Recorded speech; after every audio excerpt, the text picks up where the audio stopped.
Imagine for a moment a calm, still lake, and as you gaze upon its glassy surface, my voice will begin to paint a picture there. A picture of a story that starts not with a grand battle, but with a quiet, unsettling ripple, a story of Imperial Rome. Before we drift too far, if you feel a connection to this place, you're welcome to leave a quiet like or subscribe. Think of it not as a task, but as leaving a soft footprint in the sand before you continue your journey inward. And as you do, or simply choose not to, you might let me know in the comments where you're listening from, and what time it is in your corner of the world. It's a quiet comfort to know we are all settling down for the night together, in our own times owned. And now, with the lights turned down low, and your body feeling heavy and warm, let's simply close our eyes and arrive at the beginning of our journey. The air in Rome is thick. It's a humid living thing, carrying the smell of baking bread from 1,000 small ovens, the sharp tang of wine from a recently overturned cart, and the low, constant hum of humanity. You've just arrived in the city, the dust of the Appian Way still clinging to the hem of your tunic. Your job is simple, almost comically so. You're a junior clerk from a distant province, tasked with delivering a sealed message to a minor official on the Palatine Hill. A glorified errand boy, but this errand takes you to the very heart of the world. As you navigate the crowded streets, stepping over sleeping dogs and around merchants hawking everything from Spanish figs to Egyptian linen, you listen. The city speaks in 100 languages, but the gossip is all in Latin, and the gossip is all about the man on the hill. The Emperor, Gaius Claudius Germanicus. They call him Claudius the Stammerer, Claudius the Idiot. You heard the stories your whole life, how his own mother called him a monstrosity that nature had begun but never finished, how the previous emperor, his nephew Caligula, kept him around as the court jester, forcing him to run on the spot or throwing olive pits at his head during dinner, and yet, here you are, Caligula is gone, the victim of his own madness and a few well-placed Praetorian swords. And somehow, in the chaos, the guards found this stuttering, trembling scholar hiding behind a curtain and, in one of history's most bizarre moments, declared him emperor. That's the mainstream story, at least. Everyone knows it. The joke is, the fool survived. But the punchline, whispered in quieter tones, is that the fool is actually competent. The ported austere is being expanded. The gears of the vast Roman machine, which had ground to a halt under Caligula's insanity, are turning smoothly again. You begin your ascent of the Palatine Hill. The crowds thin, the noise softens, and the air smells less of the city and more of marble dust and cultivated roses. The buildings here don't just stand, they loom. They are monuments to power, their gleaming white surfaces seeming to absorb the sun and radiate authority. Stern-faced guards in polished armor watch you approach, their eyes missing nothing. You clutch your simple message, feeding your own insignificance like a heavy cloak, and that's when you see them. The imperial couple taking the air on a shaded portico. He is just as the stories describe, older than you expected, with a slight limp and a tremor in his hand as he gestures to a scroll held by a secretary. His face is that of a weary academic, more at home in a library than on a throne. He seems gentle, lost in thought. But it's the young woman beside him who stills the air. This is Empress Messalina, his wife, his third wife to be precise. And she is impossibly young, barely a teenager when they married. She now has the poise of a seasoned monarch. She is beautiful, of course, but it's a sharp, intelligent beauty. As her much older husband discusses matters of state, her eyes are not on him. They are scanners bowing so low their noses nearly scrape the mosaic floors. The servants hovering in the background. She is watching the intricate dance of power around her, and you can see in her gaze a startlingly quick mind learning the steps. You witness a fascinatedly strange little ritual. A senator, a portly man dripping with sweat and ambition, approaches the emperor. Before speaking, he not only bows to Claudius but also gives a slight, respectful nod to a nearby marble bust of the emperor. This is a peculiar little bit of imperial etiquette that has sprung up. You must show reverence not just to the man, but to his image. To change your clothes in a room with a statue of the emperor, for instance, is considered deeply disrespectful, a minor form of treason. It's a small, weird detail that shows just how completely the emperor's presence permeates everything on this hill. Messalina watches the senator's performance, a flicker of something, amusement, contempt, in her eyes before it's gone, replaced by a mask of serene neutrality. You realize you're staring and quickly look down at your sandals. In that moment, a thought crosses your mind, a question that historians will still be debating 2,000 years from now. Is this young woman simply a frightened girl trapped in a gilded cage with an aging, eccentric husband, doing her best to survive, or is she something else entirely? Is she looking at this world of powerful, posturing men and seeing not a threat, but an opportunity? The argument even now is whether she was a victim of a brutal system who learned to play its game, or a born predator who found the perfect hunting ground. Your name is called. You shuffle forward, present your message bow awkwardly. On retreat, your heart pounding. As you turn to leave, you can't help but glance back one last time. Claudius is still focused on his scroll. But Messalina is looking right at you. It's only for a second, a fleeting, curious glance. But it's enough. You feel as though she has weighed you, measured you, and dismissed you in a single, silent moment. You hurry back down the hill, back to the noise and the comforting anonymity of the city. But you can't shake the feeling of that cold, calculating gaze.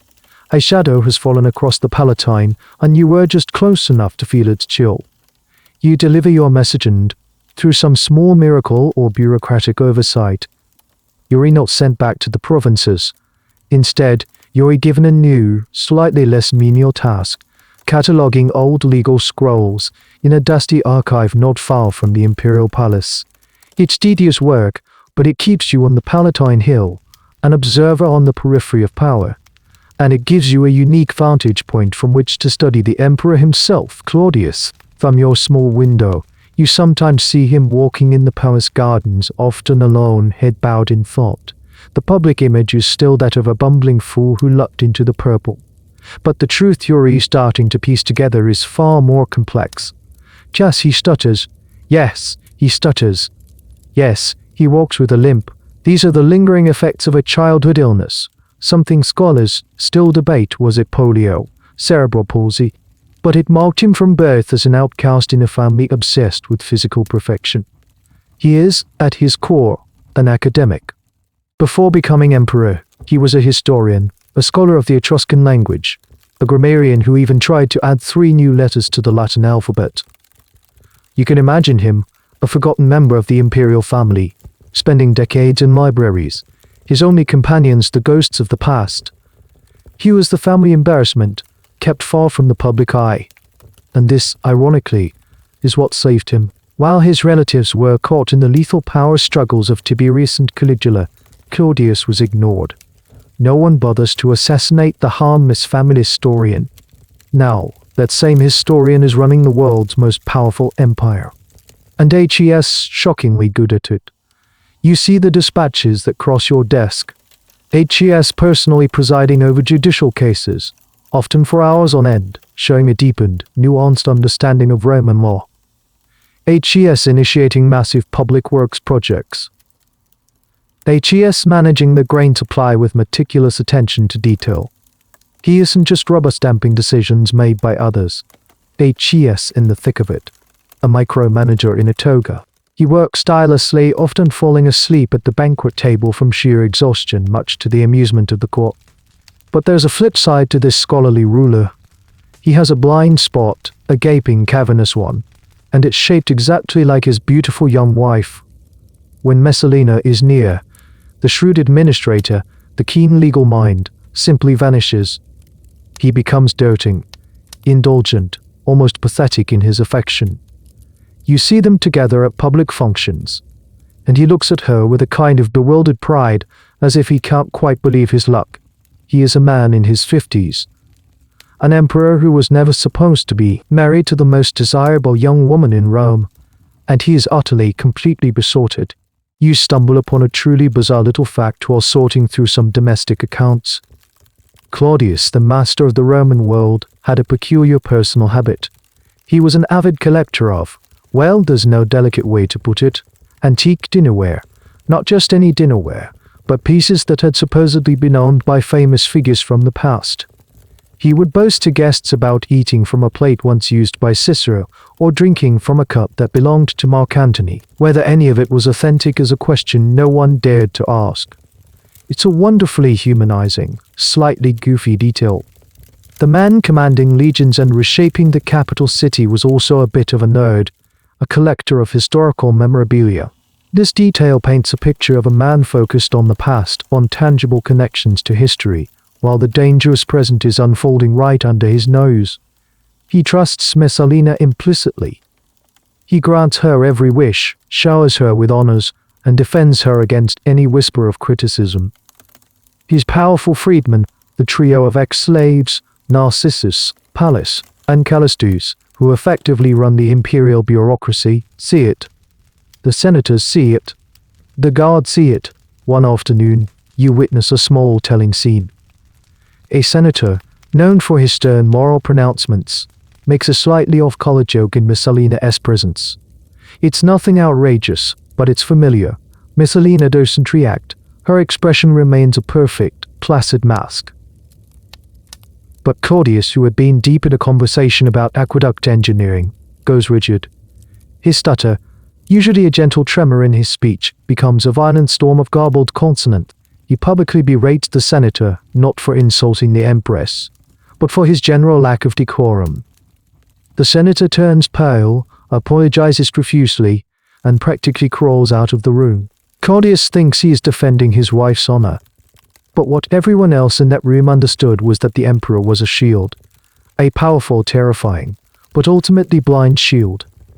Anything Messalina did could be hidden behind his fierce, misguided protection.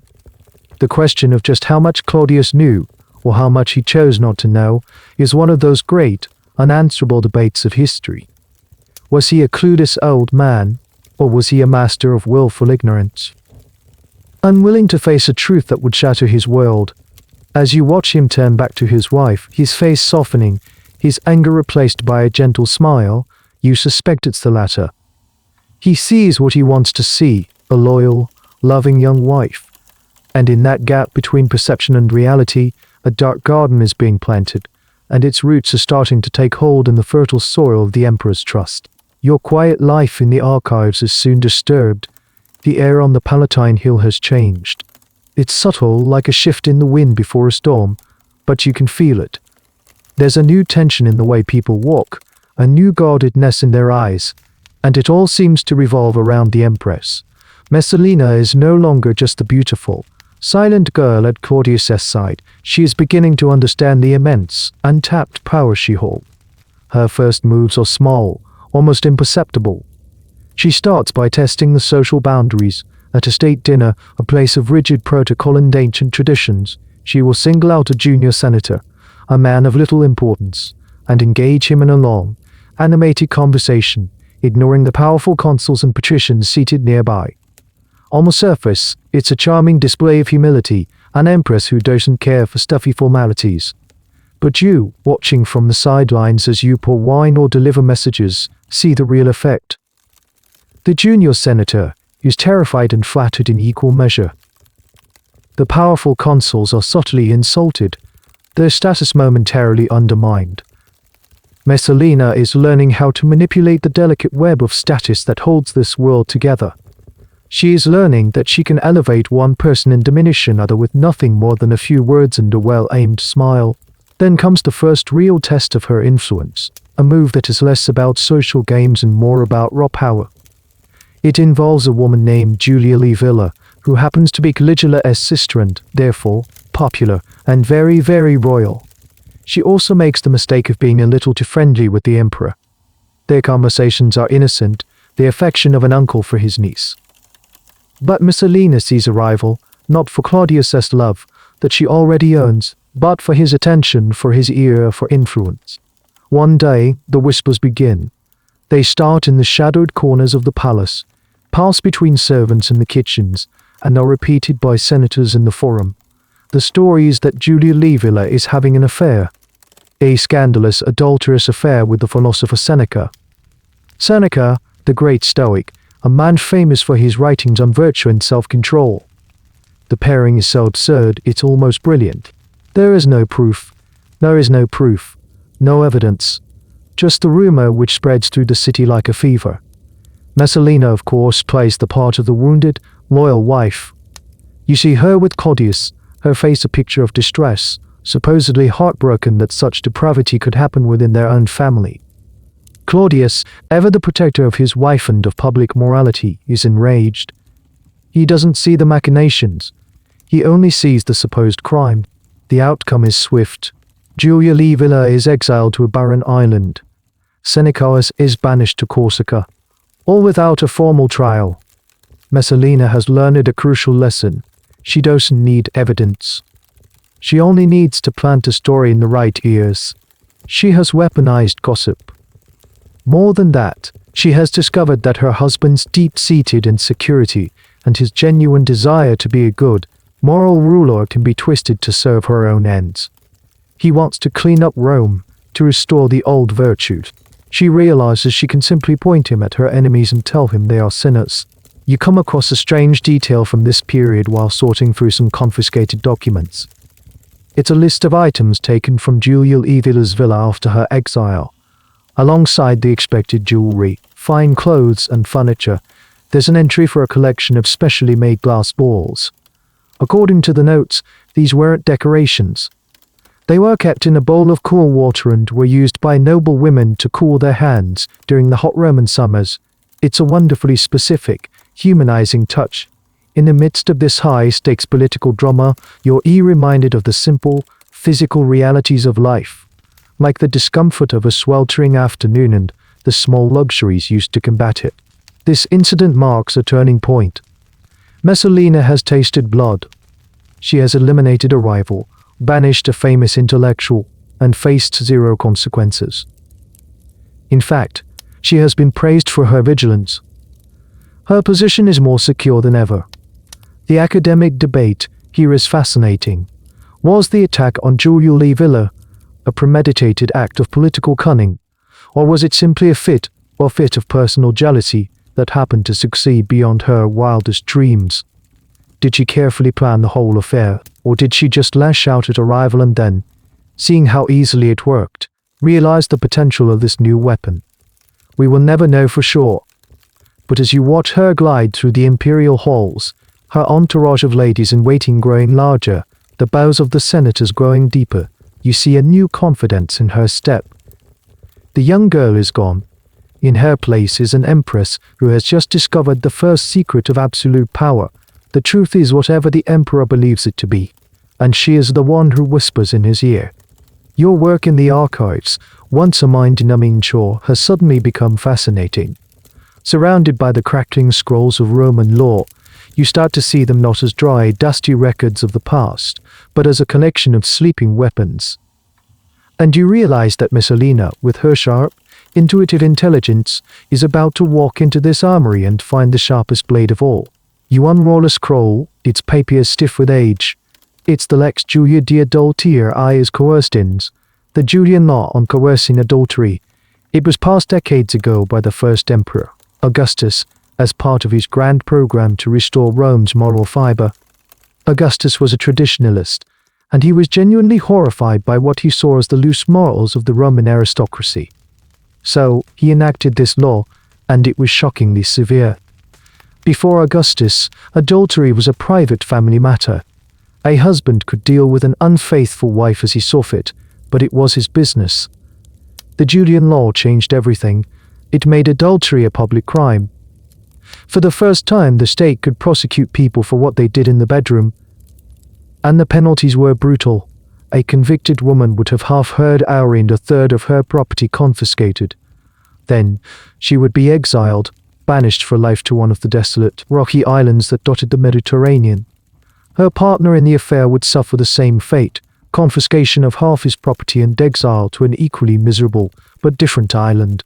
They were never to see each other again. But here's the kicker, the detail that made this law so terrifying: it was just the husband who could bring charges. If a husband knew of his wife's infidelity and did nothing about it, he could be prosecuted for pimping. If the husband wouldn't act, any member of the public, literally woodland citizen with a grudge, could bring a charge within a certain time frame. The law turned everyone into a potential moral policeman. When Augustus passed it, the law was a bombshell. The Roman elite, who had long enjoyed a certain flexibility in their private lives, were in an uproar. But Augustus was emperor, and his will was done. Over the decades that followed, under emperors like the gloomy Tiberius and the mad Caligula, the law was enforced sporadically. It was always there, a thread hanging in the background, but it was a central feature of political life. Until now. You can almost picture Messalina, perhaps sidely questioning a legal scholar or simply connecting the dots from her success against Julio Livilla, stumbling upon the full potential of this forgotten piece of legislation. It's a perfect tool for her purposes. It allows her to attack both a man and a woman simultaneously. It comes with the built-in excuse of upholding public morality, an issue her husband is obsessed with. And most beautifully of all, it comes with a financial reward, the confiscation of property. Suddenly, a weapon of moral reform can be turned into a mechanism for political assassination and personal enrichment. You discover a truly strange and little-known clause within the law's vast and complicated text. It specifies the type of island to be used for exile. The law states that the islands must be inhabited, but have no significant military or commercial importance. Augustus was incredibly specific, wanting to ensure the punishment was one of complete social and political isolation, not just being sent to a deserted rock. It's a piece of legal pedantry that speaks volumes about the Roman mindset. Even in their cruelty, there was a meticulous bureaucratic logic. The goal was just to punish, but to utterly erase someone from the Roman world, to place them in a state of living death. As you sit there in the dusty silence, the implications of this discovery wash over you. The Julian law is a loaded crossbow, left hanging on the wall for decades. All it needs is someone ruthless enough to pick it up and a ruler gullible enough to approve its use. And Messalina is that person. Claudius is that ruler. Historians still argue about how self-aware Messalina was in her use of this law. Was she a legal mastermind who studied the texts and plotted a systematic campaign? Or did she simply find, through trial and error, that accusations of adultery were the easiest way to get what she wanted, without fully understanding the legal framework she was exploiting? The evidence suggests a frighteningly rapid learning curve. She saw what happened to Julio Livilla, a case built on slander, and realized that a formal accusation under the Julian law would be even more powerful. It would give her actions the veneer of legality, the unimpeachable authority of the state. She could destroy her enemies not as a jealous wife, but as a defender of the Republic's ancient virtues. You carefully roll up the scroll, the dry papers whispering under your fingers. The air in the archive suddenly feels cold. You are no longer just a clerk. You are a witness to the moment before the storm breaks. The weapon has been chosen. And the Roman elite, blissfully unaware, continue their lives of dinner parties and political maneuvering, never suspecting that their own laws and their own bedrooms are about to be turned into a battlefield. The next knock on their door might not be a friend inviting them to the baths, but a centurion with a warrant, a one-way ticket to a lonely island, and a charge of adultery signed by the state. Having identified her weapon, Messalina now needs an army. Not an army of soldiers with swords and shields. She has access to that, of course, through her husband, but a different kind of army, an army of whispers of watchful eyes and listening ears. And so you begin to see the careful, methodical construction of her personal intelligence network. The Roman imperial court is already a labyrinth of secrets. It runs on information, who is in favor, who is in debt, but it's a chaotic, informal system. Messalina sets about professionalizing it for her own ends. Her chief recruits are the imperial freedmen and slaves. These are the people who are socially invisible but physically omnipresent. They are the secretaries who draft the letters, who hear the morning gossip to support the wine, the hairdressers who hear the morning gossip, the groundskeepers who see who is visiting whose villa late at night. They are the human furniture of the palace, and as such they are overlooked by the proud, arrogant senators they serve. Messalina does not overlook them. She cultivates them. She learns their names, their ambitions, their grievances. A kind word here, a small bag of coins there, a promise of promotion for a loyal slave. She turns the vast, sprawling household staff of the Palatine Hill into her personal spy ring. Suddenly, a casual remark made at a dinner party is reported back to her within the hour. A secret meeting between two senators is noted in law. A noblewoman's indiscreet letter to a lover is intercepted and copied before being sent on its way. At the center of this web are a few key players. You start to recognize them. There's Polybius, the literary assistant, a man with access to Claudius's private studies and correspondence.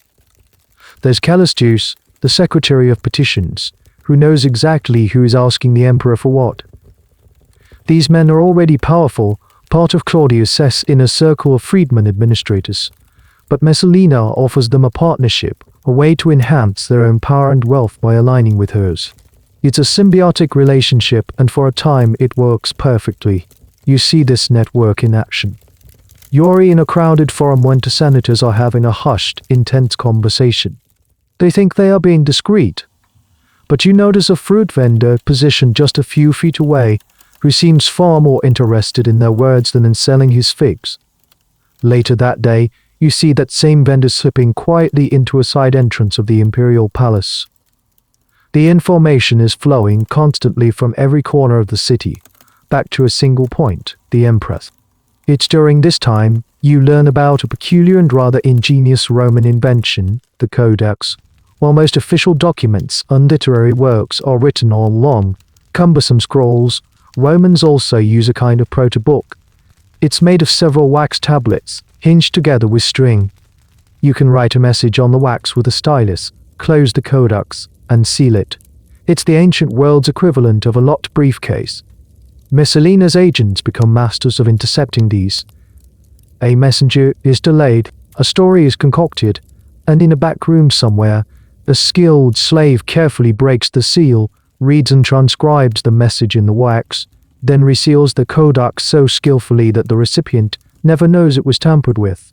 It's a low-tech, but highly effective, form of espionage. This whisper network isn't just for gathering information. It's also for spreading it. Messalina now has a finely tuned machine for launching her smear campaigns. Once a target is selected, the process is chillingly efficient. The rumors start small. A servant might mention to a friend that a certain senator's wife seems to be receiving a lot of late-night poetry recitals from a handsome young army officer. A bathhouse attendant might overhear two men talking about a politician's mounting gambling debts. The stories are never direct accusations at first. They are just questions, insinuations, little seeds of doubt planted all over the city. By the time the formal accusation of adultery is made, the public mind has already been prepared. The victim's reputation is already tarnished. The trial, when it happens, is just a formality, the final act in a play whose ending was written months before. Historians have long debated the exact structure of this network. Was it a highly organized, hierarchical system like a modern intelligence agency, with Messalina as its director? Or was it a more organic, decentralized collection of informers, all vying for her favor? The truth is likely somewhere in between. She didn't need a formal structure. She had something more powerful, fear and greed. People informed on their rivals to gain her favor or to avoid becoming her next target. She created a self-policing system of terror, where the senators and their wives, so proud of their lineage and status, were now being watched by the very people they considered less than human.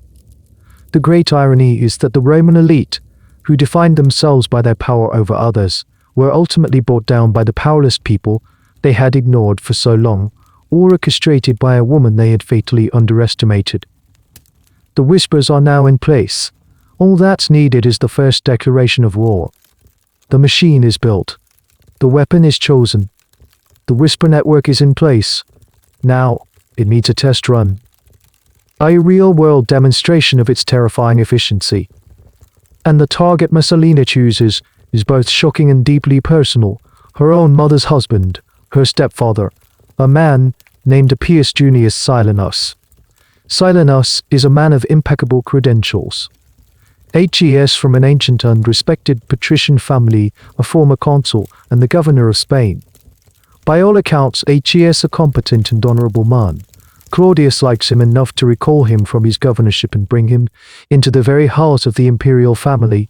From the outside, it seems like a brilliant political marriage for Messalina's mother, du métier Lepida, and a sound move for Claudius to ally himself with such a distinguished aristocrat. But Messalina sees him not as a stepfather but as a threat.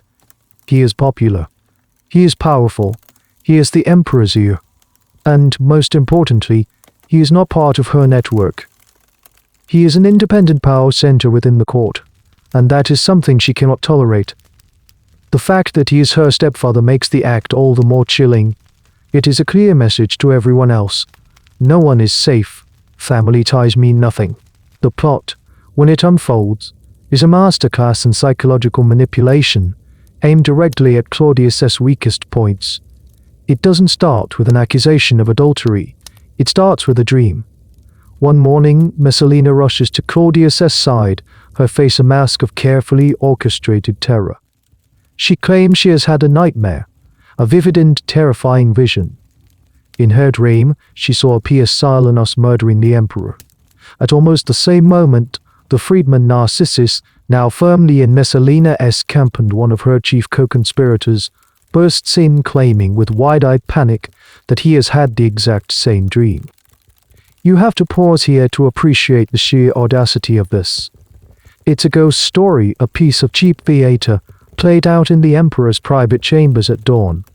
It's aimed squarely at Claudius's well-known superstitious nature. This is a man who, despite his scholarly mind, took omens and portents very seriously.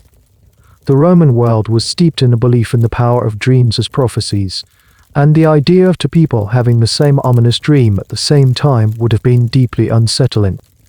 And then, the final brilliant touch. As if on cue, a messenger arrives to announce that Empress Messalina is at the palace gates, seeking an audience. This was, of course, prearranged. Messalina and Narcissus knew his schedule. They had likely summoned him themselves. But for the panicked, superstitious Claudius, it's the final confirmation. The dream was a warning from the gods, and the assassin is now at the door. He doesn't hesitate. He doesn't ask for proof. He doesn't convene a trial. He simply gives the order. Before the sun is fully risen over the city, Empress Messalina, a respected former consul and the emperor's son-in-law, is seized by the Praetorian Guard and executed on the spot. Later that day, Claudius addresses the Senate. His account of the events is almost rambling, a confused mixture of gratitude for his loyal freedman who watches over me even in my sleep and a justification for the summary execution. The senators listen in stunned silence. They know this is a lie. They know a man of Messalina's stature would never be involved in such a clumsy plot. But what can they do? The emperor has made his statement. So they do what they always do in these situations. They applaud. They praise the emperor's vigilance. They thank the gods for his deliverance. You learn a strange and sad detail about Messalina. He was known for his collection of carrier pigeons, which he used to send messages back and forth from Spain to his family in Rome. It was a hobby, a point of pride. For a brief period after his death, a few of the pigeons he had sent from his governorship, not knowing their master was dead, continued to arrive at his now confiscated Roman villa, fluttering down to a home that was no longer his, carrying messages that no one would ever read. Poignant image of a connection severed with brutal finality. The academic debate rages to this day. Did Claudius actually believe the story of the dream? Or did he simply recognize a political necessity when he saw one, using the dream as a convenient pretext to eliminate a man who, for some unknown reason, he had come to distrust? Was he the gullible fool or the ruthless pragmatist playing along? The ancient historian Suetonius suggests Claudius was genuinely duped, while Tacitus paints a picture of a more complex man, perhaps aware of the manipulation but too weak or too afraid to resist it. What is certain is the effect the execution has on the Roman aristocracy. It is a thunderclap that announces a new and terrifying reality. Legal procedures no longer matter. Your reputation doesn't matter. Your connections don't matter. All that matters is the Empress's favor. The dress rehearsal is over. The blueprint for destruction has been tested and proven to be brutally effective. Messalina now knows she can kill anyone, even a member of her own family, with nothing more than a well-told lie. The reign of terror has begun. The fear that rippled through the Senate after the execution of Silenus has now solidified into a cold, hard certainty. The rules of the game have changed, and everyone knows it. Power on the Palatine Hill no longer flows just from the Emperor's study, it now radiates from the Empress's boudoir. And soon, you find yourself drawn directly into her orbit. It comes as a small, elegantly written note delivered by a silent slave. It is not a request. It is a summons. You are invited to a private gathering at the palace that evening. Your first instinct is panic. What have you done? What have you done? What have you seen? You're just a minor clerk in a dusty archive. But then you realize they are inviting dozens of people like you, junior officials, scribes, the children of senators who are not yet in power themselves. This is a recruitment drive, or perhaps an audition. That evening, you put on your best toga, the one you saved for special occasions, and make your way to a wing of the palace you've never seen before. The air is heavy with the scent of expensive incense and imported flowers. Music, played on lyres and flutes by unseen musicians, drifts from a nearby courtyard. The lighting is low, cast by flickering oil lamps that make the shadows dance on the marble walls. This is not a formal state banquet. This is something far more intimate and far more dangerous. Messalina is there, of course, reclining on a couch, a vision in silks the color of a deep sunset. She is not surrounded by the usual stern lictors and hulking bodyguards. Instead, her circle is composed of the young, the beautiful, and the ambitious. There are poets, actors, dancers, and handsome young aristocrats with famous names and empty wallets. This is her inner court, a world away from Claudius' stuffy gatherings of aging senators and bearded philosophers. The wine flows freely. It's a fine Falernian, far better than the sour stuff you're used to. The food is an exquisite dish of exotic delicacies. But you notice something strange. No one is getting drunk. The laughter is a little too loud, the smiles a little too bright. Everyone is performing. Everyone is watching everyone else. She moves through the room like a shark gliding through a coral reef. She will stop to share a private joke with a young nobleman, her hand resting on his arm just a moment too long. She will listen intently to a young woman from a powerful family, her eyes full of feigned sympathy and genuine calculation. She is assessing, she is testing loyalties, gauging ambition, identifying weaknesses. You learn about a peculiar social custom of these private parties. It's a game called kotabus, that originated in the Greek world but was adopted by the Roman elite. The goal is to recline on a dining couch and fling the last dregs of wine from your cup at a target, usually a small bronze statue or a dish floating in a bowl of water across the room. Hitting the target was said to be a sign that you were lucky in love. Here, in Messalina Escort, the game has a different meaning. Hitting the target is a sign that you are in favor. To be invited by the Empress to play is an honor. To succeed is to earn her fleeting approval. You watch as a handsome young senator's son, his face flushed with wine and nerves, expertly flicks his wine and hits the target with a satisfying plink. Messalina claps her hands in delight, a genuine, radiant smile on her face. For a moment, she looks like any other young woman enjoying a party. But the moment passes, and the calculating look returns. As the night wears on, the atmosphere grows heavier, the undertones more obvious. A senator's wife is guided into a quiet, curtained-off alcove by one of Messalina's favorite actors. A young knight, known for his beauty, is led away by the Empress herself into a private garden. No one says anything. No one acknowledges what is happening. To see is to be complicit. To speak is to sign your own death warrant. You are being shown the new rules. Loyalty to the state, to your family, to your spouse. All of that is secondary. The only loyalty that matters now is to her. Historians debate whether these gatherings were purely hedonistic orgies as later, hostile sources would claim, or if they were carefully calculated political events. The answer, most likely, is that they were both. Messalina may have genuinely enjoyed the parties, the attention, the indulgence. But she was also using them as a tool. She was forging a network of allies bound to her not by political ideology, but by shared secrets and mutual complicity. If you attended her parties, if you participated, you were compromised. You were hers. Towards the end of the night, she approaches you. Her eyes, which seemed so cold and distant from afar, are warm and engaging up close. She asks your name, where you are from. She compliments you on a report you filed, a tiny, insignificant piece of work you assumed no one had even read. You are flawed. She has done her homework. She has done her homework. She has done her homework. She has the power to elevate you or to crush you. You leave the palace just before dawn.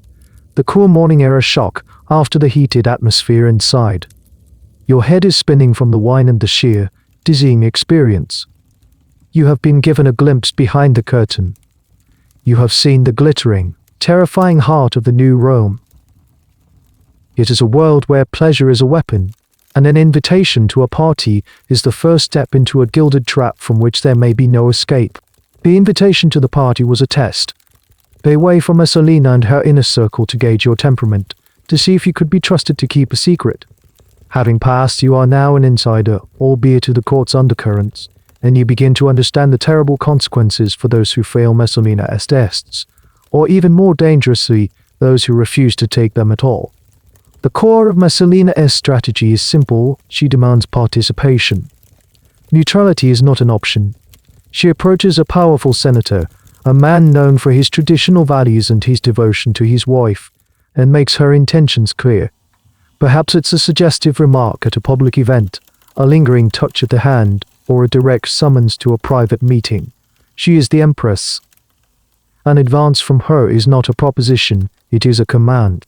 To accept is to compromise everything you stand for. It is to betray your spouse, your values, and your political allies. But to refuse is unthinkable. It is a direct insult to the emperor's wife. It is a rejection of her power, a statement that you do not fear her, and fear is the currency she deals in. You learn the story of Marcus Vinicius. He is a prominent man, married to Julia Livilla, the very same woman Messalina had already exiled. He is a man with every reason to hate the Empress. When Messalina, in an act of supreme arrogance, makes advances toward him, he does the unthinkable. He says no. He doesn't just decline, he recoils, showing his disgust and contempt. The retribution is not immediate. Messalina is too clever for a simple act of revenge. Instead, she plays the long game. She uses her network. Whispers begin to circulate about Vinicius.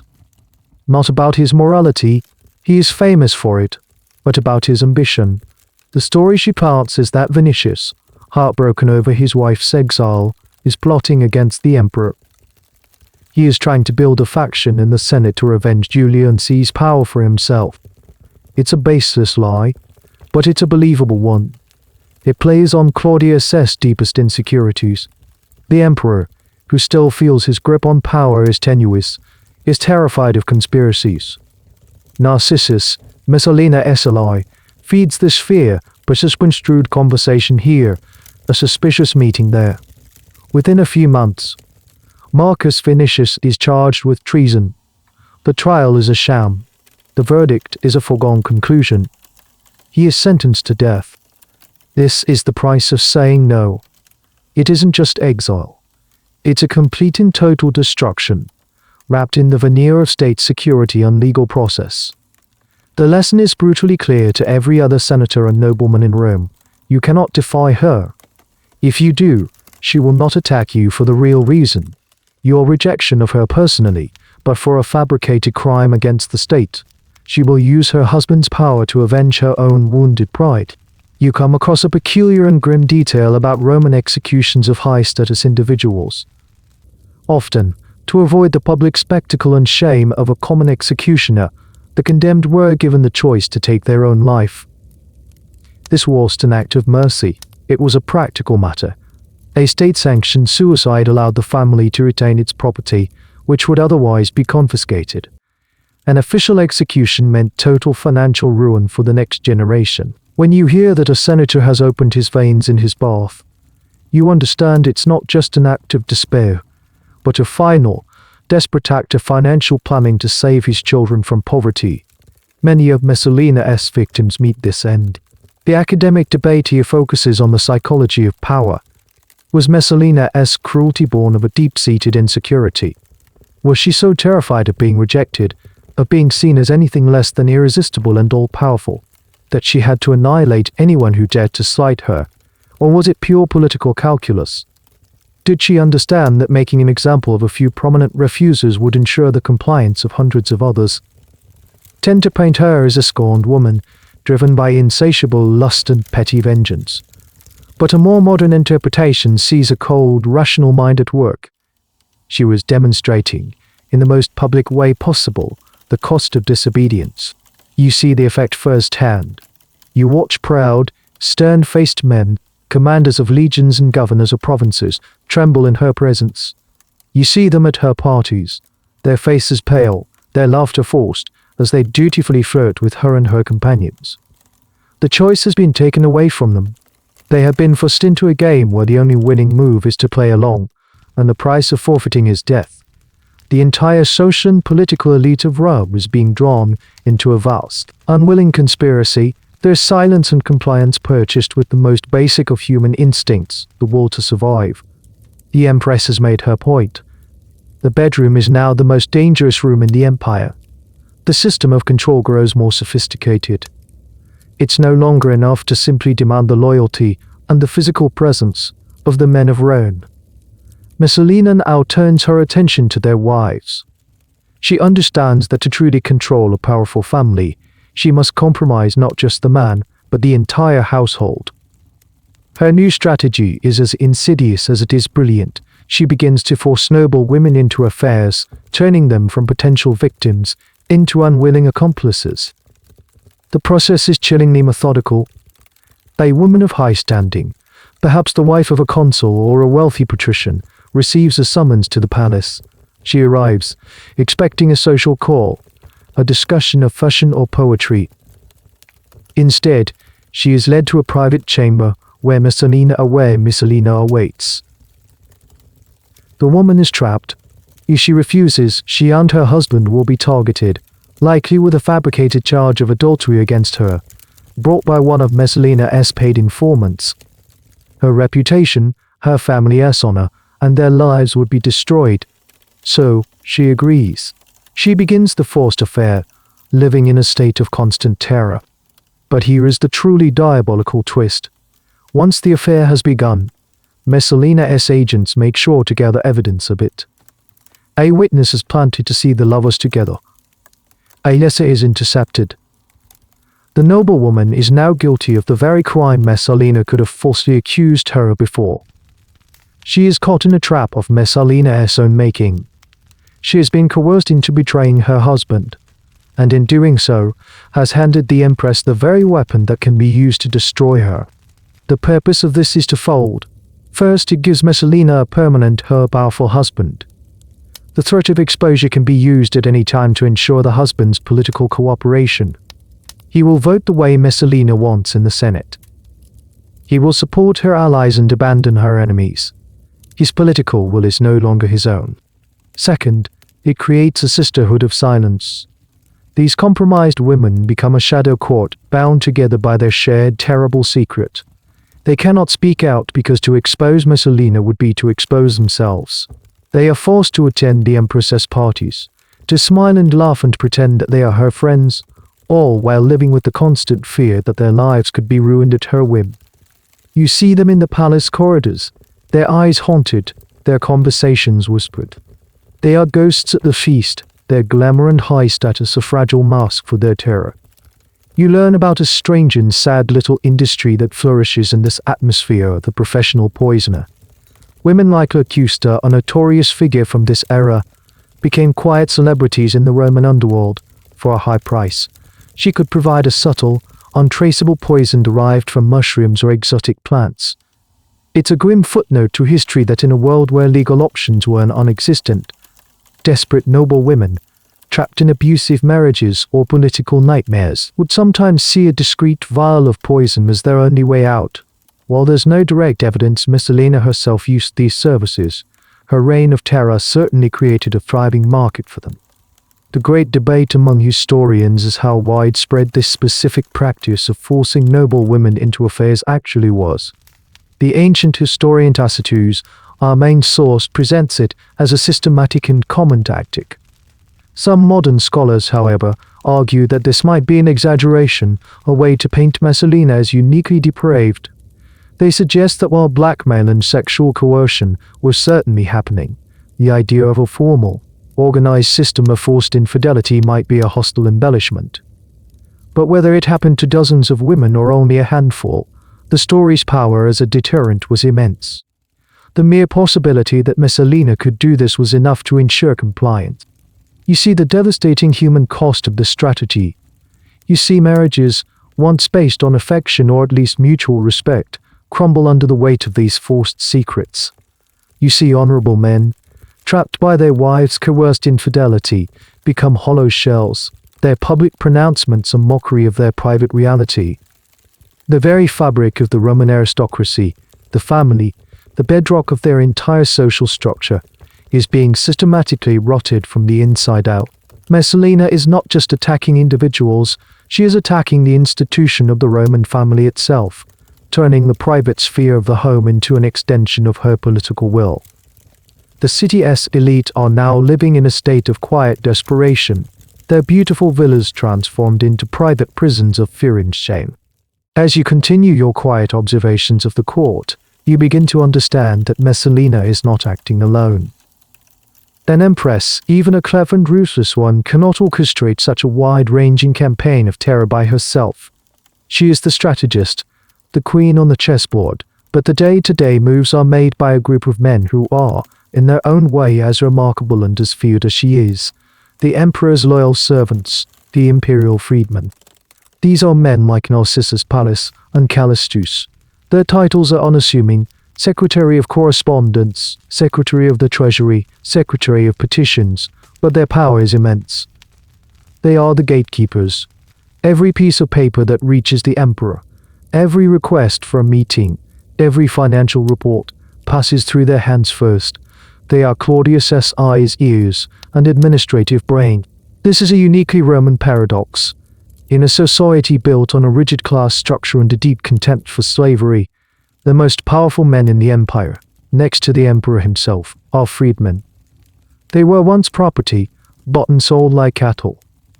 But through intelligence, ambition, and luck, they gained their freedom and the trust of their former master. Because Claudius grew up isolated and these men who owed everything to him, their loyalty, he believed, was guaranteed. For a long time, their loyalty was real. They helped him run the empire with surprising efficiency. But when Messalina began her rise, they were faced with a choice. They could remain loyal to the increasingly distracted and lovesick Claudius, and in doing so, risk becoming a target of the Empress. Or they could form an alliance with her, enabling her schemes in exchange for a share of the power and, more importantly, the profits. They chose the latter. Narcissus becomes the key figure. As the Secretary of Correspondence, he controls the flow of information to and from the Emperor. He becomes Messalina's chief enabler. When she wants a senator targeted, it is Narcissus who crafts the false reports of conspiracy. When she wants a wealthy estate for herself, it is Pallas, the treasury secretary, who finds a legal pretext for its confiscation. They are partners in crime, a shadow government operating within the palace. You see them in the corridors, walking with the quiet confidence of men who know they are untouchable. Senators who would publicly spit on the idea of taking orders from an ex-slave, bow to them in the hallways and bribe them for access to the emperor. The freedmen, in turn, treat the senators with a thinly veiled contempt. They have spent their lives being looked down upon by these arrogant aristocrats, and now, the tables have turned. There is a palpable sense of class revenge in the air. You discover a fascinating and slightly absurd detail about the wealth of these men. Pallas, the financial secretary, became so rich from bribes and his share of confiscated properties that the historian Pliny the Elder later calculated his fortune to be worth around 300 million sesterces. To put that in perspective, the minimum wealth requirement to be a Roman senator was 1 million sesterces. Pallas was, by a huge margin, one of the richest men in the entire Roman world.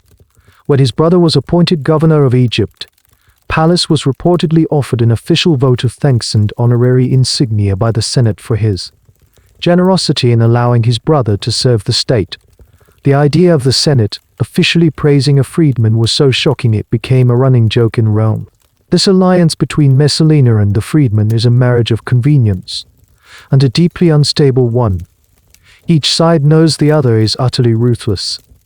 They are all swimming in the same shark-infested waters, and they are all constantly calculating their own survival. They work together to destroy their common enemies, but you can see the distrust in their eyes when they meet.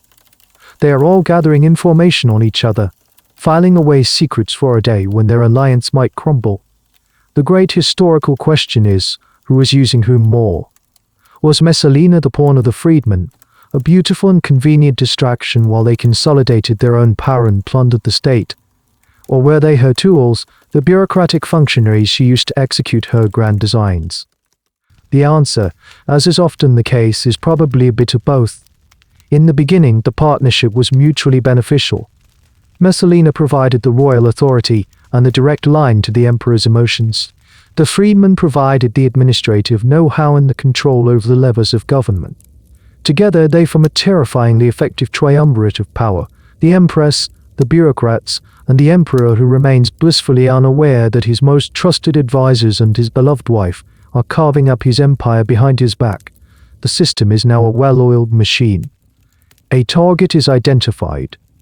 Messalina provides the motive, jealousy, greed, or simple political calculation. Narcissus and his colleagues provide the means, forged letters, paid informants, and a legal process that is nothing more than theater. And Claudius, the scholar emperor, signs the death warrant, believing he is dispensing justice and protecting his state, while in reality, he is just a puppet, his strings pulled by the very people he trusts the most. The machine of terror and extortion is now running at peak efficiency, and it requires fuel. That fuel is wealth. Messalina has an insatiable appetite for luxury, for jewels, for silks, for art, and above all, for prime real estate. Her gaze soon falls upon one of the most magnificent properties in all of Rome, the gardens of Lucullus. These are not just gardens. They are a legend. They sit on the Palatine Hill, offering a breathtaking view of the city. They were created decades earlier by Lucius Licinius Lucullus, a famous general and Epicurean who poured the spoils of his eastern conquests into creating a paradise on earth. The estate is a sprawling complex of terraced gardens, ornate villas, or art galleries. It is famous for its exotic plants, its intricate water features, and for being the place where the cherry tree was first introduced to Italy from Asia. To own the gardens of Lucullus is to own a piece of Roman history, a symbol of ultimate status and refined taste. And Messalina wants them. The problem is they already have an owner, a man named Valerius Asiaticus. He is fabulously wealthy, twice consul, and very popular with both the people and the army. He is not a man who can be easily pushed aside. He is also the one who currently owns the gardens. That is his crime. The plot against him is a perfect case study in Messalina's methods. It combines greed, political calculation, and personal jealousy in one lethal package. The campaign begins, as always, with a smear. Messalina enlists one of her rivals, a woman named Poppaea Sabina the Elder, a famous beauty in her own right, to help her. Poppaea is also having an affair with Asiaticus, and Messalina uses this, twisting Poppaea's jealousy to her own ends. The story they concoct is multi-layered and brilliant in its wickedness. First, the old standby Asiaticus is accused of adultery with Poppaea. This immediately puts both of them on the defensive and invokes the dreaded Julian law. But Messalina doesn't stop there. She adds a far more serious charge, one aimed directly at Claudius's paranoia. She claims that Asiaticus, who was born in Gaul, is using his immense popularity and wealth to stir up rebellion among the Gallic legions. She whispers to Claudius that Asiaticus plans to march on Rome and declare himself emperor. Finally, she adds a bizarre, almost petty, third charge. She accuses Asiaticus of inappropriate athletic displays. Specifically, she claims that he has been exercising with the soldiers in the Campus Martius, showing off his physique to win their affection. It's a ridiculous accusation, but it's designed to paint him as a vain, ambitious demagogue, a man who is not behaving with the sober dignity expected of a Roman senator. Claudius, presented with this cocktail of accusations, adultery, treason, and unseemly gymnastics, is convinced. Asiaticus is arrested.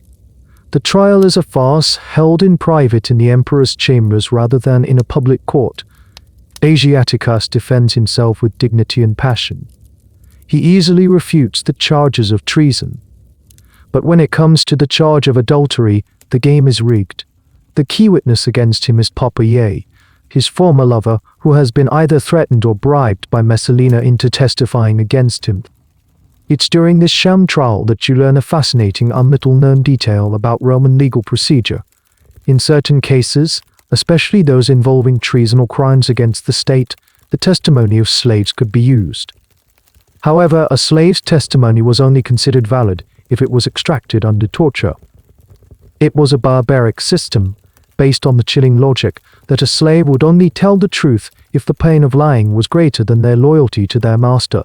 The slaves of both Asiaticus and Poppaea would have been rounded up and tortured, their coerced confessions then presented as irrefutable proof. Even in this kangaroo court, Asiaticus's defense is so powerful that Claudius begins to waver. He is moved to tears by the man's eloquence. For a moment it seems justice might prevail, but Messalina is there, in the room. She sees the emperor softening. She quickly excuses herself, supposedly overcome with emotion. As she leaves, she whispers to her agent, a man named Vitellius, who is acting as the prosecutor, "Do not let the accused escape." Vitellius understands.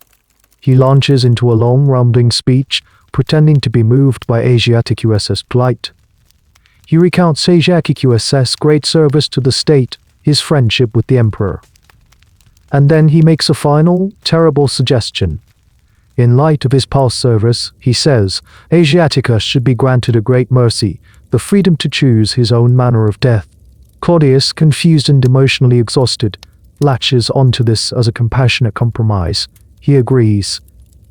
And just like that, a verdict has been rendered without a vote.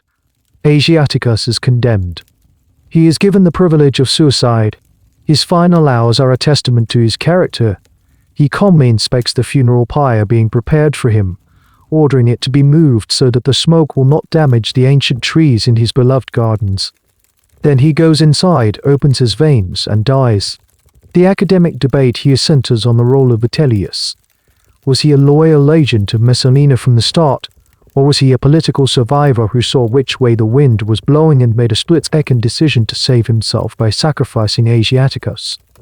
His actions in the trial are a masterpiece of political maneuvering, appearing merciful while delivering a death sentence. Shortly after the execution, the gardens of Lucullus are quietly transferred to the Empress's name.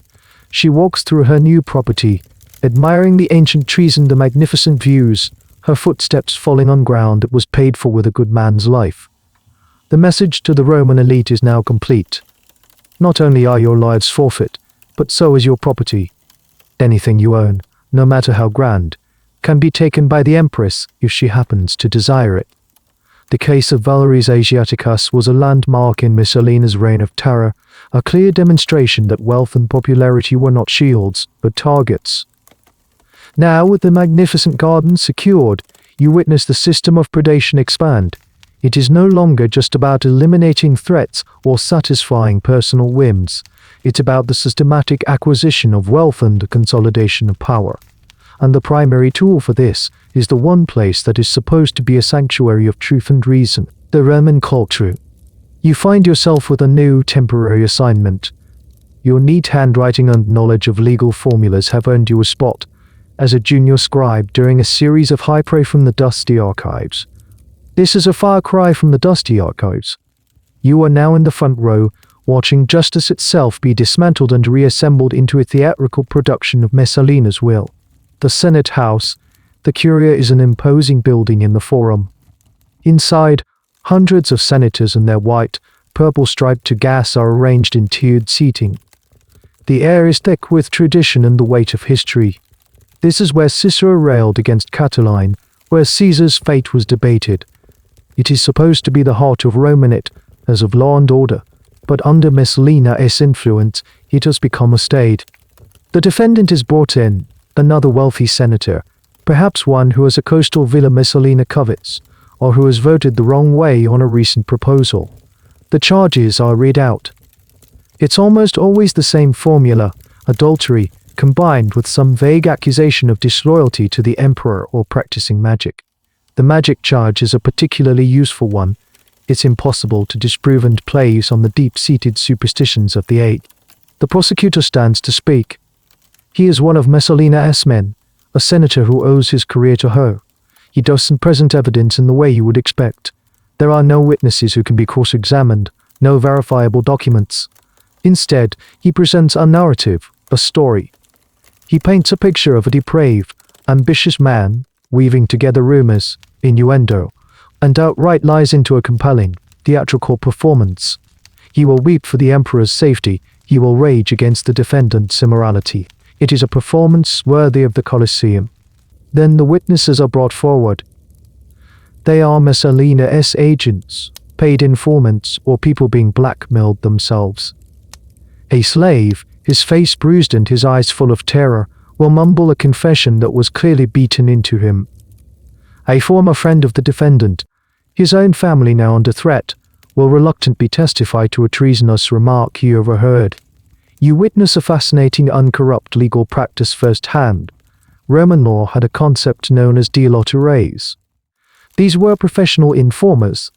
In certain cases, particularly those involving financial crimes or treason against the state, an informer who successfully prosecuted a case was entitled to a percentage of the convicted person's confiscated wealth, often as much as a quarter. Under Messalina, this system explodes. An entire class of citizen emerges whose only job is to invent crimes, accuse wealthy individuals and get rich off the proceeds. The courts are flooded with these legal bounty hunters, all working in the service of the empress's greed. The defendant is allowed to speak, of course. The illusion of a fair trial must be maintained. Some men, like Asiaticus, defend themselves with fiery eloquence. Others, seeing the hopelessness of their situation, remain silent. A few even try a different tactic. They will praise Messalina in their closing statements, hoping to flatter their way into a lesser sentence. It never works. The verdict is the final, chilling act of the play. There is no secret ballot.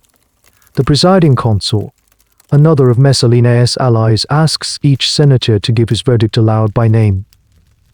Junius Silanus, what is your opinion? Gaius Crassus, what say you? This is the moment of truth. To vote for acquittal is to publicly defy the Empress. It is to mark yourself as her next target. One by one, you hear the voices ring out in the great hall, guilty.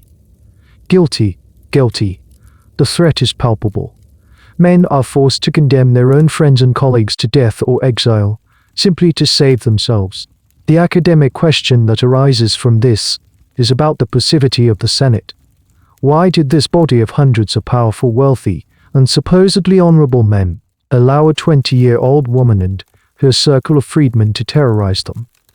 Some historians argue it was the culmination of a century of decline. The Senate had been steadily losing power since the rise of the emperors, and they had forgotten how to act collectively. Others point to a more human reason: simple, rational fear.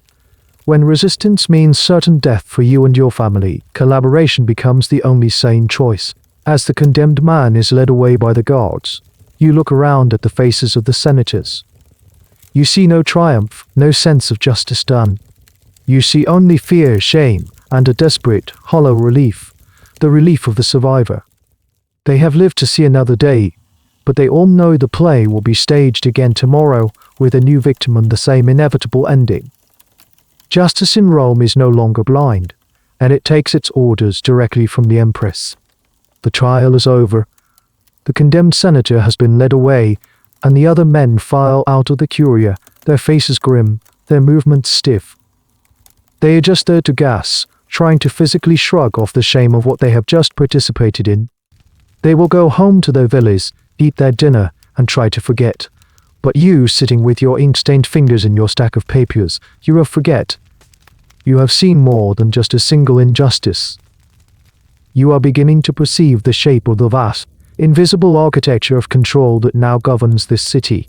This is no longer a series of isolated attacks, driven by whims of jealousy or greed. It has evolved into a system, a coherent and terrifyingly self-sustaining empire of blackmail. It has its own rules, its own logic, and its own bureaucracy. Messalina is its empress, but it is an empire that exists in the shadows, its borders defined not by rivers or walls, but by secret. You piece it together from the whispers you overhear, the documents you copy, the terrified looks in people's eyes. The system has two main branches. The first is quiet extortion. This is for the smaller prizes or for individuals who are useful but need to be brought into line. It begins with a polite visit from one of Messalina's agents, perhaps a well-dressed freedman with a charming smile and dead eyes. He will arrive at a senator's villa, admire his odd collection, and then casually mention that the Empress is looking for just such you for her new garden. The implication is clear. It is not a request. A gift is expected. Refusal is unwise. Or perhaps the senator has a promising son who needs a military commission. The agent will mention that a significant contribution to one of the Empress's charitable projects would certainly bring the boy's career to her attention. This is the soft pressure, the bloodless coup, the bag of gold, the deed to the seaside property. It is cheaper than the alternative. They rationalize it as a kind of unofficial tax, the price of doing business in the new role. But if they refuse, or if the price is too great for a simple transaction, the second branch of the empire is activated, systematic destruction. This is where the machine you've witnessed in the Senate House comes into play. The Whisper network is activated to gather or invent dirt. The professional informers, the dealer to raise, are unleashed to file the official charges. The rigged trial provides the public spectacle of justice. And the victim is eliminated, their wealth flowing into Messalina's coffers. You learn of a chillingly practical tool at the heart of this system. One of Messalina's most trusted freedmen, a man with a genius for organization, maintains a set of ledgers. These are not financial account books, but something far more valuable. They are a detailed catalogue of the sins and weaknesses of every important person in Rome. Each senator has an entry. It lists his debts, his political affiliations, his secret illnesses, and, most importantly, his affairs. Every illicit love letter, every late-night visit, every indiscreet remark is noted down and filed away. It is a library of human frailty, a comprehensive database of blackmail material. The existence of these ledgers is a closely guarded secret, but the fear of them is everywhere. This, you realize, is the true source of Messalina's power. It's not just her beauty or her influence over Claudius. It is information. She knows everyone's secrets, and in a society obsessed with honor and reputation, a secret is a weapon of mass destruction. The academic debate has always been about the ultimate goal of this empire. Was it primarily a financial enterprise? The ancient sources certainly paint Messalina as breathtakingly greedy. And it's true that she and her allies Pallas, Narcissus, and the others amassed fortunes that were beyond comprehension, all funded by this system of extortion. Or was the money just a byproduct of the real goal, absolute political control? By compromising and controlling the entire senatorial class, was she attempting to create a new form of government, one where the traditional levers of power were irrelevant, and all that mattered was her personal will? Was this a kleptobitchy, a chaotic scramble for loot, or a ruthlessly logical, if terrifying, political strategy? The answer is probably that it was both. The greed funded the quest for control, and the control opened up new avenues for greed. The psychological effect on the Roman elite is devastating. Life becomes a tightrope walk. You cannot trust your friends because they might be informers. You cannot trust your slaves because they might be tortured for testimony against you. You cannot even trust your own family, who might be coerced into betraying you. The open, boisterous public life of Rome. The life of the forums and the banquets becomes a facade. Behind the forced smiles and polite chatter is a culture of deep paranoia. Every conversation is guarded. Every relationship is suspect. Everyone is living a double life, projecting an image of loyalty while privately terrified that they will be the next one to have their name entered into the ledger. The next one to stand before a silent Senate and hear the inevitable verdict. They are all citizens of two empires, the visible one of Rome and the invisible one of Messalina. And it is the invisible one that truly rules their lives. The system is in place, the methods are perfected. Now, you begin to see a shift in Messalina's targeting. The attacks become less about strategic necessity and more about personal jealousy and caprice. The line between politics and petty vindictiveness blurs and then vanishes completely. The tragic case of Poppaea's Urbina the Elder becomes the perfect, horrifying example of this new phase. You remember Poppaea. She was the beautiful noblewoman who had been Valerie's Asiatic USS lover. She was the one Messalina had used as a key witness, a pawn in the game to destroy Asiaticus and seize his gardens. Having served her purpose, you might think Poppaea would be rewarded, or at least left in peace. But that is not how Messalina's world works. Poppaea's crime is simple. She is widely considered one of the most beautiful women in Rome. The poet Ovid had praised her mother's beauty, and Poppaea herself was a celebrated figure in high society. Her second crime is that she had once been Messalina's rival for the affections of a handsome actor named Emester. Messalina had won, of course, but she never forgave the competition. In the Empress's mind, Poppaea is a loose end, a former accomplice who knows too much, and a constant, walking reminder that other beautiful women exist in the world. The attack, when it comes, is swift and almost casual. There is no grand political scheme, no fabricated charge of treason. Messalina doesn't need one anymore. She simply has Poppaea accused of adultery. The irony is staggering. The very woman who had falsely testified to adultery against Asiaticus is now the victim of the same charge. The man named as her partner in crime is an obscure senator, a figure so unimportant that his name is barely remembered by history. He is clearly just a prop, a name to fill in the blank on the legal documents. The entire case is a transparent sham, a personal vendetta dressed up in the thinnest of legal veils. Poppaea knows she has no hope. There will be no fair trial. Her previous complicity in Messalina's schemes has earned her no credit. In fact, it has made her more vulnerable. She knows how the machine works because she helped operate it. She knows the witnesses will be bribed, the evidence fabricated, the verdict preordained. Before the guards can even come to arrest her, before she can be subjected to the public humiliation of a trial and the slow misery of exile, she makes a choice. She takes her own life. It is the only way out, the only way to retain the last shred of her dignity. But Messalina's cruelty does not end with Poppaea's death. The Empress's agents, sent to the house to confirm the suicide, have one final, gruesome task. They are ordered to bring back Poppaea's head. Later, the historian Tacitus records a chilling detail that circulates in the Roman gossip mill. Messalina, upon being presented with the severed head of her rival, did not recoil in horror. Instead, she lifted it up, and because she did not immediately recognize the face, distorted in death, she pushed back the lips with her thumb to examine the teeth, looking for a particular dental imperfection she knew Poppaea had. It was a moment of cold, clinical, and utterly horrifying verification. This little detail, the inspection of the teeth, is one of those small, visceral facts that brings the horror of the era into sharp focus. You might stumble upon it in a minor historical account you're cataloging. It's a detail about dentistry of all things.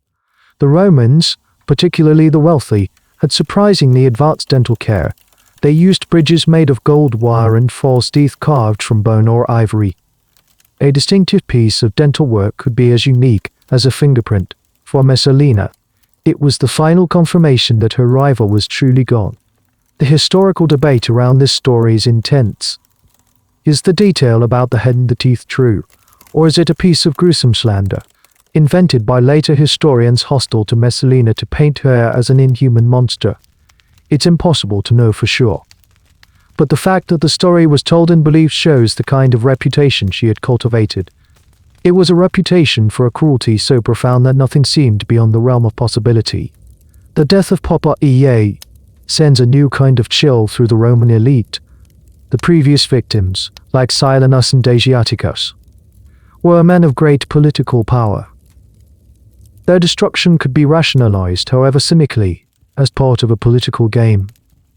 But Papa Ea was a socialite. Her only crime was her beauty and her proximity to the Empress. Her death proves that the game no longer has any rules at all. You can be destroyed for any reason, or for no reason. You can be destroyed simply because the Empress is in a bad mood or because she looks at you and doesn't like what she sees. The empire of blackmail has become an empire of pure, nihilistic terror. Survival is no longer a matter of careful political calculation. It is a matter of pure, dumb luck. In the year 43 AD, a wave of excitement and nervous energy sweeps through Rome, temporarily eclipsing the court's atmosphere of paranoia. Claudius, the scholar, the man who was never meant to rule, decides to do something astonishingly bold. He decides to complete the work that even the great Julius Caesar had left unfinished. He launches a full-scale invasion of Britain. For the average Roman, Britain is a place of myth and fear. It's a mysterious, fog-shrouded island at the very edge of the known world, inhabited by savage, blue-painted warriors who fight from terrifying war chariots. It's considered a place of wild magic, governed by strange priests called druids who practice dark rites in sacred groves. The idea of conquering it is both thrilling and deeply unnerving. Claudius, a man with no military experience whatsoever, throws himself into the project with the meticulous energy of a historian preparing a new book. He assembles a massive force, 4 legions plus auxiliaries, some 40,000 men in total. He appoints a skilled general, Aulus Sportius, to lead the invasion. The troops themselves are so terrified of crossing the ocean, that vast, tide-driven body of water that they believe marks the end of the world, that they initially mutiny, refusing to board the ships. It is only when the freedman Narcissus, of all people, is sent to address them, that they are shamed into compliance, laughingly declaring Io Saturnalia, as if the whole affair were a festival topsy-turvy joke, and agreeing to set sail. After the initial beachhead is established, Claudius himself travels to the front. He stays in Britain for only 16 days, just long enough to participate in the final assault on the enemy capital of Camuello di Unum, modern-day Colchester. He brings war elephants with him, a piece of psychological warfare that utterly terrifies the Britons, who have never seen such creatures. He accepts the surrender of several British kings, presides over a victory parade, and then promptly returns to Rome, leaving his generals to handle the messy, years-long business of pacification. Back in Rome, he is hailed as a conquering hero. The Senate votes him a magnificent triumph, a grand parade through the city to celebrate his victory. It's the highest honor a Roman can achieve. Claudius, the butt of so many jokes, the man who hid behind a curtain, has now done what his glorious nephew Caligula only pretended to do. He has expanded the empire. He is, for the first time in his life, genuinely popular and respected. But while the emperor is away playing soldier, Messalina is left in charge of Rome. And with Claudius and his most powerful freedman, Narcissus, both distracted by the war effort hundreds of miles away, her power becomes absolute. The last, flimsy restraints are removed. The city is hers. You, stuck in the sweltering summer heat of the capital, witness a city transformed. Messalina rules like a queen regent. She presides over public games, she receives petitions that were once the sole province of the emperor. Her face, her image, begins to appear everywhere. You discover a truly remarkable and rare artifact from this period, a coin. Roman coins were the social media of their day, broadcasting the image and ideals of the ruling family across the empire. Minted in a provincial city, Messalina is depicted on the reverse side. She is shown standing between her 2 young children, Britannicus and Octavia, with the inscription Spes Augusta, the hope of the Augustan house. It's an unprecedented honor for an emperor's wife, a clear statement that she is not just a consort, but a central pillar of the dynasty's future. With her husband's attention focused on maps of Britain and reports from the front, Messalina's enterprises of blackmail and extortion go into overdrive. The pace of the accusations, the trials, and the confiscations accelerates dramatically. There is no one to check her ambition, no one to whisper a word of caution in the emperor's ear. Senators and wealthy knights are eliminated with breathtaking speed, their properties absorbed into her ever-growing portfolio. The historical debate here is a fascinating one. Did Claudius's British campaign inadvertently seal Messalina's fate? Some argue that this period of unchecked power was what made her reckless. She grew so accustomed to getting whatever she wanted without consequence that her judgment began to erode. She started to believe she was truly untouchable. Others suggest a more subtle psychological effect. Perhaps Claudius's newfound glory and popularity made her feel insecure. He was no longer just her doting, easily manipulated husband, he was a conquering hero. Did she feel a need to assert her own power more forcefully, to remind everyone in Rome that while he might be the conqueror of Britain, she was the conqueror of the capital? Whatever the reason, the city you live in during the British campaign is a place of stark contrasts. On the one hand, there is public celebration. Couriers arrive with news of great victories, and Thanksgiving festivals are declared. On the other hand, there is a quiet, brutal purge of the city's elite, orchestrated by the Empress. It's a reign of terror conducted in the shadow of a victorious war. Messalina is at the absolute zenith of her power. She has the city, the treasury, and the law all firmly in her grasp.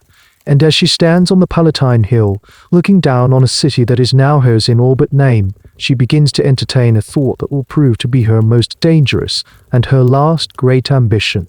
With her power at its absolute peak, Messalina's name becomes synonymous with a kind of audacious, insatiable desire that goes far beyond simple greed or political ambition. It is during this period of unchecked control, with Claudius distracted and the Senate cowed, that the most infamous story about her is born, a story so scandalous, so extreme, that it has dominated her historical reputation for 2,000 years. This is the legend of her contest with a prostitute. The story is recorded by two main sources, the historian Tacitus, who tells it with a kind of grim disapproval, and the poet Juvenal, who relates it with sneering, satirical relish. The details are vivid, almost cinematic. According to the tale, Messalina, not content with her countless secret affairs, decides to test her sexual prowess in the most direct way imaginable. She challenges Scylla, Rome's most famous and accomplished prostitute, to a competition. The contest is to be a marathon. The rules are simple: who can take on the most clients in a single 24-hour period. A private room is prepared in a brothel in the Suburra, Rome's grimy, bustling red light district. Messalina, the empress of the Roman world, third wife of the divine Claudius, mother of the heir to the throne, slips out of the palace at night, her face disguised under a simple veil and a blonde wig, a color often associated with prostitutes. She enters the brothel and takes her place in one of the small, cell-like rooms, adopting the working name Lysiska, meaning wolf girl, a common name for prostitutes of the era. The competition begins. All night and into the next day, a stream of men, sailors, merchants, off-duty soldiers line up for their turn with the mysterious, insatiable Lysiska. She is, according to the sources, tireless, demanding, and utterly shameless. At the end of the 24 hours, the score is tallied. Scylla, the professional, is exhausted and gives up after 25 partners. Messalina, the empress, continues on, eventually reaching a staggering total. Some sources claim it was well over 100. Before the sun rises on the second day, she is declared the victor, having proven her superior endurance and lust. This story is, without a doubt, the single most famous thing people know about Messalina. But is it true? This is one of the greatest and most contentious debates surrounding her life. For centuries, the story was accepted as fact, but modern historians are deeply skeptical, and for good reason. First, consider the sources. Both Tacitus and Juvenal were writing decades after Messalina's death. They were part of a senatorial class that had every reason to despise her and the entire Claudian dynasty. Their goal was not unbiased reporting. It was to paint a picture of a corrupt and decadent imperial family. The story is a perfect piece of character assassination, portraying Messalina not just as immoral, but as pathologically depraved, a monster of lust who subverted every Roman ideal of female virtue. Second, the practicalities of the story are questionable. Could the Empress of Rome, one of the most recognizable women in the world, really spend a night in a public brothel without being recognized? Even with a wig and a veil, the idea stretches credulity. Third, the story fits a little too neatly into a common trope in Roman invective, accusing your enemies, especially powerful women, of extreme sexual misconduct. It was a standard, low-blow political attack, the ancient equivalent of a modern smear campaign. You can learn something quite interesting about Roman brothels or luponaria from the archaeological remains at Pompeii. The walls of these establishments were oft uncovered in graffiti, much of it left by clients. These weren't just crude drawings, they were often reviews. A client might scrawl a note praising a particular girl's skills, or complaining about the price.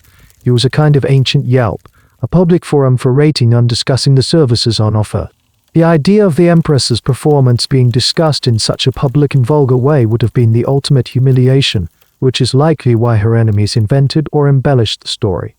So if the story probably isn't true, why is it so important? Because it reveals more about the Romans than it does about Messalina. It shows their deep-seated anxiety about powerful women. The woman who wielded political power was seen as unnatural, a disruption of the proper order of things. By portraying her as a creature of uncontrollable lust, her male critics were attempting to put her back in a box they could understand. They were recasting her political ambition as sexual pathology. Her desire for power was submated into a desire for endless, anonymous sex. Whether the story is a complete fabrication or perhaps a wild exaggeration of a secret, decadent party she once threw, we will never know for all the arguments. But as you, a quiet observer in Rome, hear this story being whispered in the taverns and bathhouses, you understand its true function. It is a myth, but a powerful one. It is the ultimate expression of the hatred and fear that Messalina inspired in the Roman elite.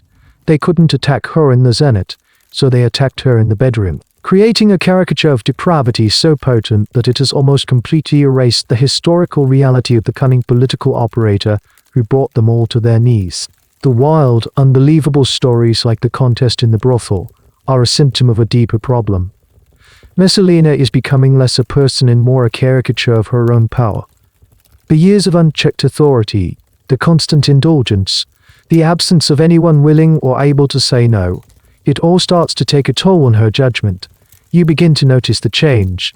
The calculated, patient predator is being replaced by someone more arrogant, more impulsive, and far more reckless. The cracks begin to appear in small ways. Her public appearances become more extravagant, her displays of wealth more ostentatious. She starts treating senators not just with contempt, but with open, dismissive mockery in front of their clients and slaves. The quiet, efficient machine of blackmail and extortion becomes louder, clumsier. The pretexts for her accusations grow thinner, the sham trials more transparently absurd. She is no longer bothering to maintain the illusion of legality. She is acting as if the rules, even the ones she herself created, no longer apply to her. Her inner circle, the very people who enabled her rise, begin to exchange worried glances. The freedmen, Narcissus and Pallas are pragmatists.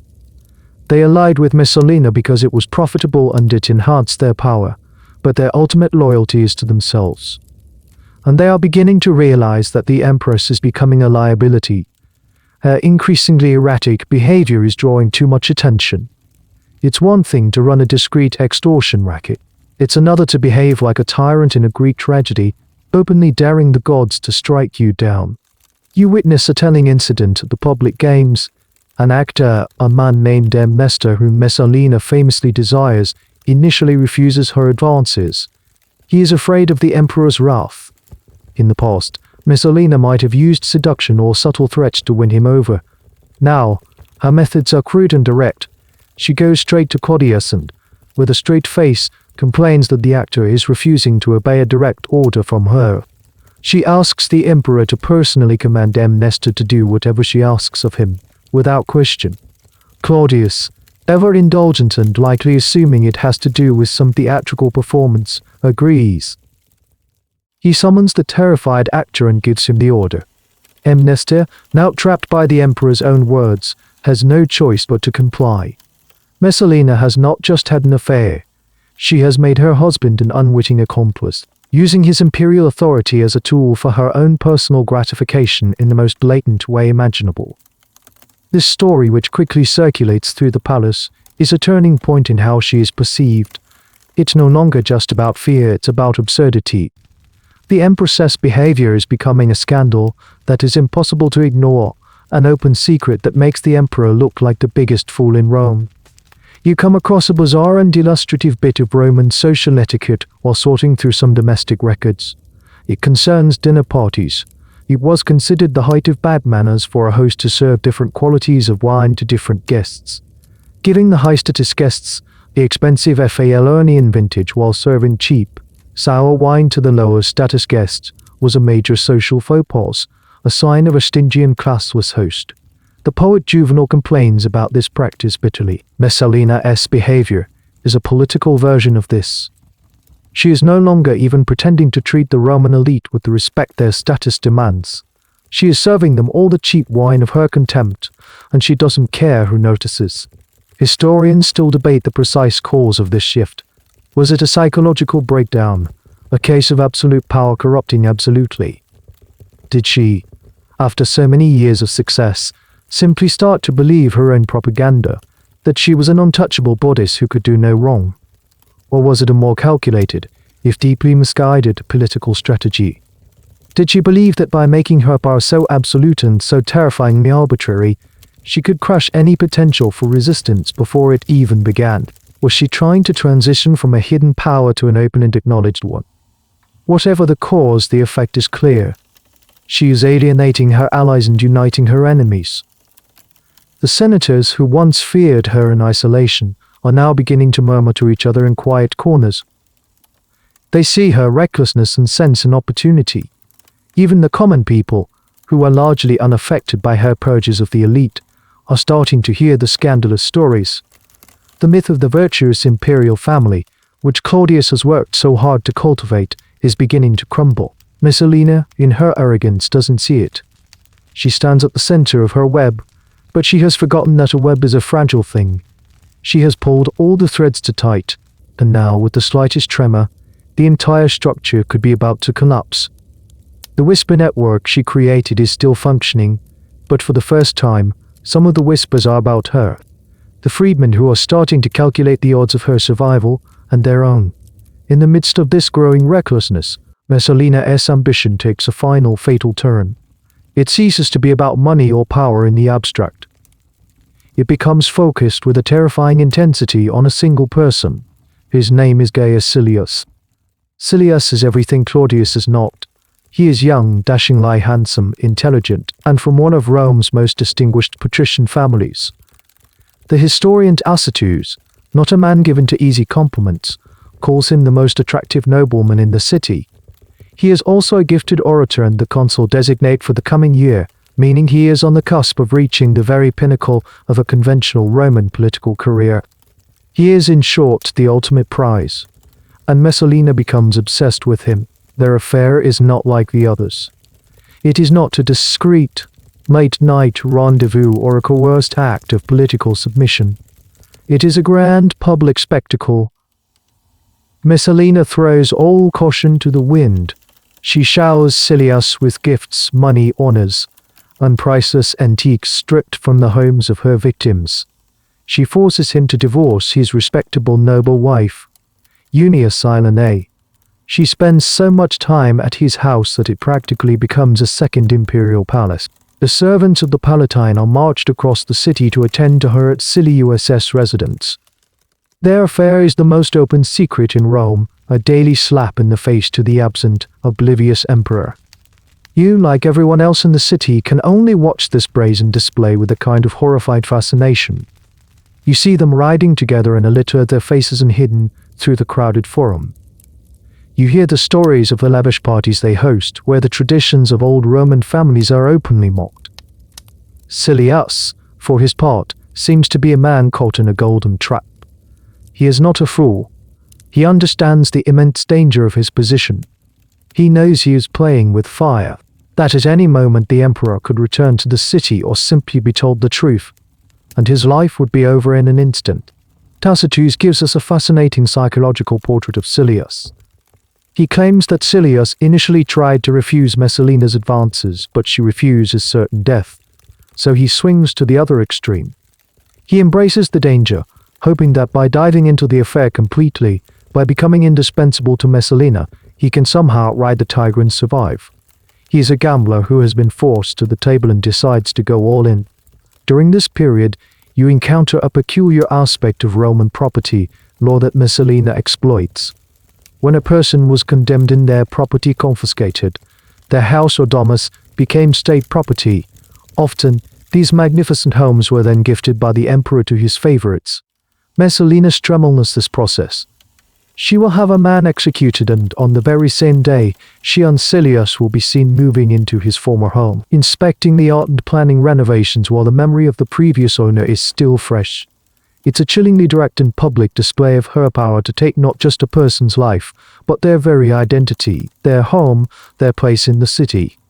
The great historical mystery, the question that hangs over this whole affair, is what was the endgame? What did Messalina and Silius actually think they were going to achieve? The affair was too public, too flagrant, to be just a simple romance. It had to be a political statement. This is where the debate gets heated. One theory is that they were planning a coup. The idea was to wait for Claudius to die. He was old and often ill, and then Silius, as Messalina's husband and the stepfather of the heir Britannicus, would step in as the new emperor, or at least as regent. The public affair was a way of establishing him in the public mind as the Empress Messalina, the unofficial prince consort. A second, more radical theory is that they weren't going to wait for Claudius to die. They were planning to depose him. They would use Messalina's popularity with certain factions and Silius's connections in the Senate to force Claudius to abdicate, or perhaps to assassinate him. A third and perhaps most baffling possibility is that there was no rational plan at all. That Messalina had become so consumed by her passion, so drunk on her own power, that she was no longer capable of rational thought. She wanted Silius, and she wanted to live with him as his wife, and she simply remade reality to suit her desires with no thought for the consequences. Whichever theory is true, Silius is eventually persuaded to take the final unthinkable step. He is no longer content to be the secret lover. He wants to be the official husband. He pushes Messalina to divorce Claudius and marry him. It is a move of such breathtaking audacity that it borders on insanity. It is not just treason. It is a fundamental challenge to the entire structure of Roman power, as if she were the sole source of authority. The most dangerous obsession of her life is now leading her to her most dangerous gamble. The obsession with Gaius Silius has now reached its apex. The affair is public. The emperor is conveniently out of town visiting the newly developing port at Ostia, and Messalina decides to do the one thing that will make her reason undeniable and absolute. She decides to marry her lover. You have to pause to fully absorb the madness of this act. This is not a secret ceremony, a private exchange of vows in a hidden shrine. This is a full-blown public wedding, complete with a signed marriage contract, witnesses, and a lavish reception. The Empress of the Roman Empire is marrying a junior senator, while her husband, the emperor, is just a few miles down the road, inspecting granaries. The event is held at Silius's house, which is by now opulently decorated with Messalina's stolen treasures. The cream of Roman society is invited, and you can imagine the terror that single piece of papers must have inspired. To attend is to be a witness to an act of high treason, but to refuse the Empress's invitation is, as everyone knows, a death sentence in itself. So they come, senators, knights, beautiful noble women. The same people who have been living in fear of her for years now find themselves as unwilling guests at her final, insane masterpiece of defiance. You, in your minor role as a palace scribe, don't get an invitation, but you hear the stories as they spread through the city like a wildfire the next morning. The details are a bizarre mix of traditional Roman ritual and bacchanalian excess. There was a formal sacrifice to the gods, just as there would be at any respectable wedding. Dowry was discussed. Witnesses, including several high-ranking senators, put their official seals on the marriage contract, the tabulae nuptiales. All the proper forms were observed, a chilling legalistic pantomime of a legitimate union. After the ceremony, the real party began. It was, by all accounts, a wild affair. The historian Tacitus describes a scene that resembles a vintage festival. Wine flowed in rivers. Guests, garlanded with ivy, danced with wild abandon. Messalina herself, her hair unbound and flowing, is said to have presided over the chaos like a Maenad, a crazed follower of the wine god Bacchus. It's during this celebration that one of the strangest and most debated details of the whole affair occurs. In the middle of the party, Messalina and Silius are said to have climbed a tree and engaged in some kind of fertility ritual, shaking the branches to make the fruit fall. This is a very obscure and bizarre detail. Some historians believe it might be a confused reference to a specific Roman religious rite, perhaps the Vinolia, a wine festival that involved boisterous and licentious behavior. The idea of the empress acting as a kind of high priestess in a drunken fertility rite, anointing her new husband, adds a layer of religious transgression to her political treason. It suggests she was just replacing her husband, but also claiming a kind of quasi-divine authority for her new union. The great, unanswerable question that echoes down the centuries is why? What could have possibly possessed them to do this? Historians are deeply divided. One school of thought is that it wasn't a real marriage at all, but a piece of elaborate, drunken theatre, a mock wedding that was part of the Bacchae sea-themed party. In this view, Messalina was not trying to legally replace Claudius, but simply indulging in the ultimate fantasy of power. The other, more compelling theory is that it was a real marriage, or at least they intended it to be perceived as such. This theory suggests that they were exploiting a quirk in Roman law. The ceremony was a public declaration, a fait accompli. Their hope might have been that Claudius, upon hearing the news, would be too weak, too indecisive, or too afraid of their combined popularity to do anything about it. Perhaps he would simply grant Messalina a divorce and accept the new reality. Silius would then be the stepfather to the heir Britannicus, and when Claudius died, Silius would rule. A more extreme version of this theory is that the marriage was a trigger for a planned coup. By signing the marriage contract, the senators in attendance had effectively declared their allegiance. The wedding was the moment the conspiracy went live. The next step would have been to march on Ostia and depose the emperor. Whatever the plan, if there even was a rational plan, it was a catastrophic miscalculation. They had fatally underestimated the things, the residual loyalty and authority that Claudius still commanded, and the cunning, self-serving ambition of the one man who saw this final, insane act not as a threat, but as the perfect opportunity. The freedman Narcissus. The wedding party might have been a great success, but as the last drunken guests stumbled home through the dawn-lit streets of Rome, the hangover was about to begin, and it would be lethal. The party is over. The wine-soaked garlands have been swept away. Messalina and Silius wake up in their new marital home, perhaps with the first gnawing pangs of dread. They have thrown their last, most valuable dice, and now they can only wait to see how it lands.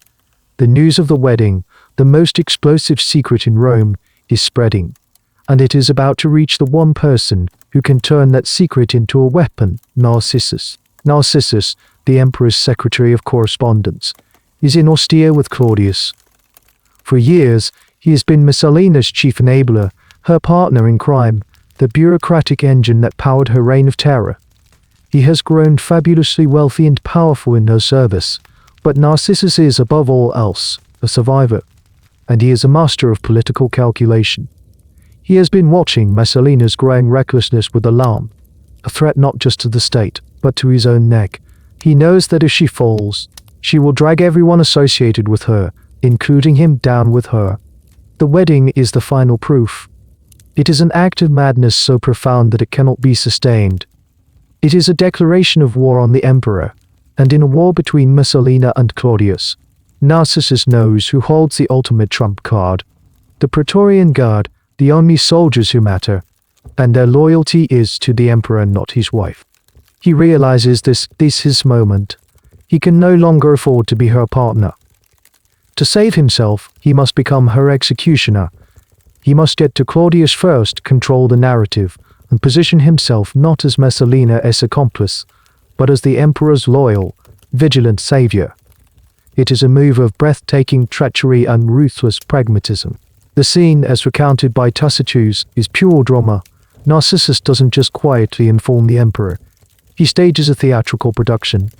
He first bypasses Claudius's immediate circle and goes directly to the emperor's two most trusted mistresses, women named Calpurnia and Cleopatra. No, not that Cleopatra. He knows these women have the emperor's ear in his private moments, and he also knows they fear Messalina. He lays out the situation for them in stark, terrifying detail. The empress has married another man. Silius is planning to seize the throne. They are all in mortal danger. His plan works perfectly. The women are terrified.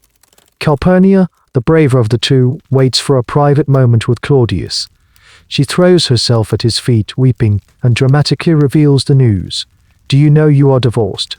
The people of Rome, the Senate, and the army have seen the wedding of Silius. If you do not act quickly, the city will belong to your wife's new husband. Claudius is stunned. He is, by all accounts, completely bewildered. His first, almost comical reaction is to ask, "Am I still emperor?" He is a man whose reality has just been shattered. He is so confused, so unable to process the scale of the betrayal, that he needs confirmation of his own identity. This is when Narcissus makes his entrance. He strides into the room, confirming the story with feigned outrage and distress. He paints a picture of a vast conspiracy, with Silius and Messalina at its center. He skillfully stokes the emperor's fear and paranoia, the very emotions they had both so often manipulated in others. He warns Claudius that Silius's supporters are preparing to march on Ostia. There is no trial, no time for a trial, no time for debate. The emperor must return to Rome immediately and crush the rebellion before it can begin. Claudius is paralyzed by indecision. He is terrified of Silius, but he is also, even now, still in love with his wife. He wavers, suggesting he should hear Messalina's side of the story. Narcissus knows this is the moment of maximum danger. If Claudius hesitates, if Messalina is allowed to see him, she might be able to talk her way out of it. She knows his weaknesses better than anyone. So Narcissus plays his final brilliant card. He demands to be given command of the Praetorian Guard for a single day, just to ensure the emperor's safety on the journey back to Rome. Claudius, confused and desperate, agrees. And with that single command, the game is over. Narcissus is now in control of the only military force that matters. The scholar emperor is now a passenger, his fate and the fate of his wife in the hands of his treacherous, brilliant, and utterly ruthless ex-slave. The journey back to Rome begins. It is a slow, tense procession, a funeral march for an entire regime, with the emperor sitting in his carriage, muttering to himself, sometimes bursting into rage against the traitors, sometimes lapsing into sentimental tears for the wife he is about to destroy. The master calculator has made his move, and the board is now his. A small but fascinating detail you might find in the records: Roman emperors often used a special type of carriage for long journeys, called a caruca dormitoria, literally, a sleeping carriage. It was an enclosed, comfortable vehicle, often lavishly appointed, in which one could recline or even sleep. It's a poignant image. Claudius, the ruler of the world, huddled in his luxury camper van, his world collapsing around him, while Narcissus, sitting up front with the driver, calmly plans the coming purge. The academic debate here focuses on Narcissus's motives. Was his betrayal a sudden, panicked reaction to the wedding? Or was it the culmination of a long-term plan, Had he been secretly gathering evidence against Messalina for months, just waiting for her to make a fatal mistake? Given his calculating nature, the latter seems more likely. He was not a man to be taken by surprise. The wedding was not the cause of his betrayal, but the perfect pretext for it. The carriage carrying the bewildered emperor and the newly empowered Narcissus rumbles along the Via Ostiensis towards Rome. Back in the city, Messalina is blissfully unaware. The wedding party has dispersed, and she is in the middle of celebrating the autumn grape harvest in her new husband's home. The scene, as described by the ancient sources, is one of idyllic, almost delusional revelry.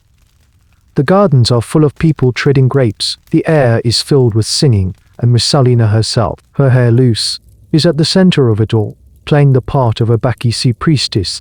Then the first messenger arrives, a breathless scout, his horse lathered in sweat. The news is garbled but terrifying. Claudius knows everything.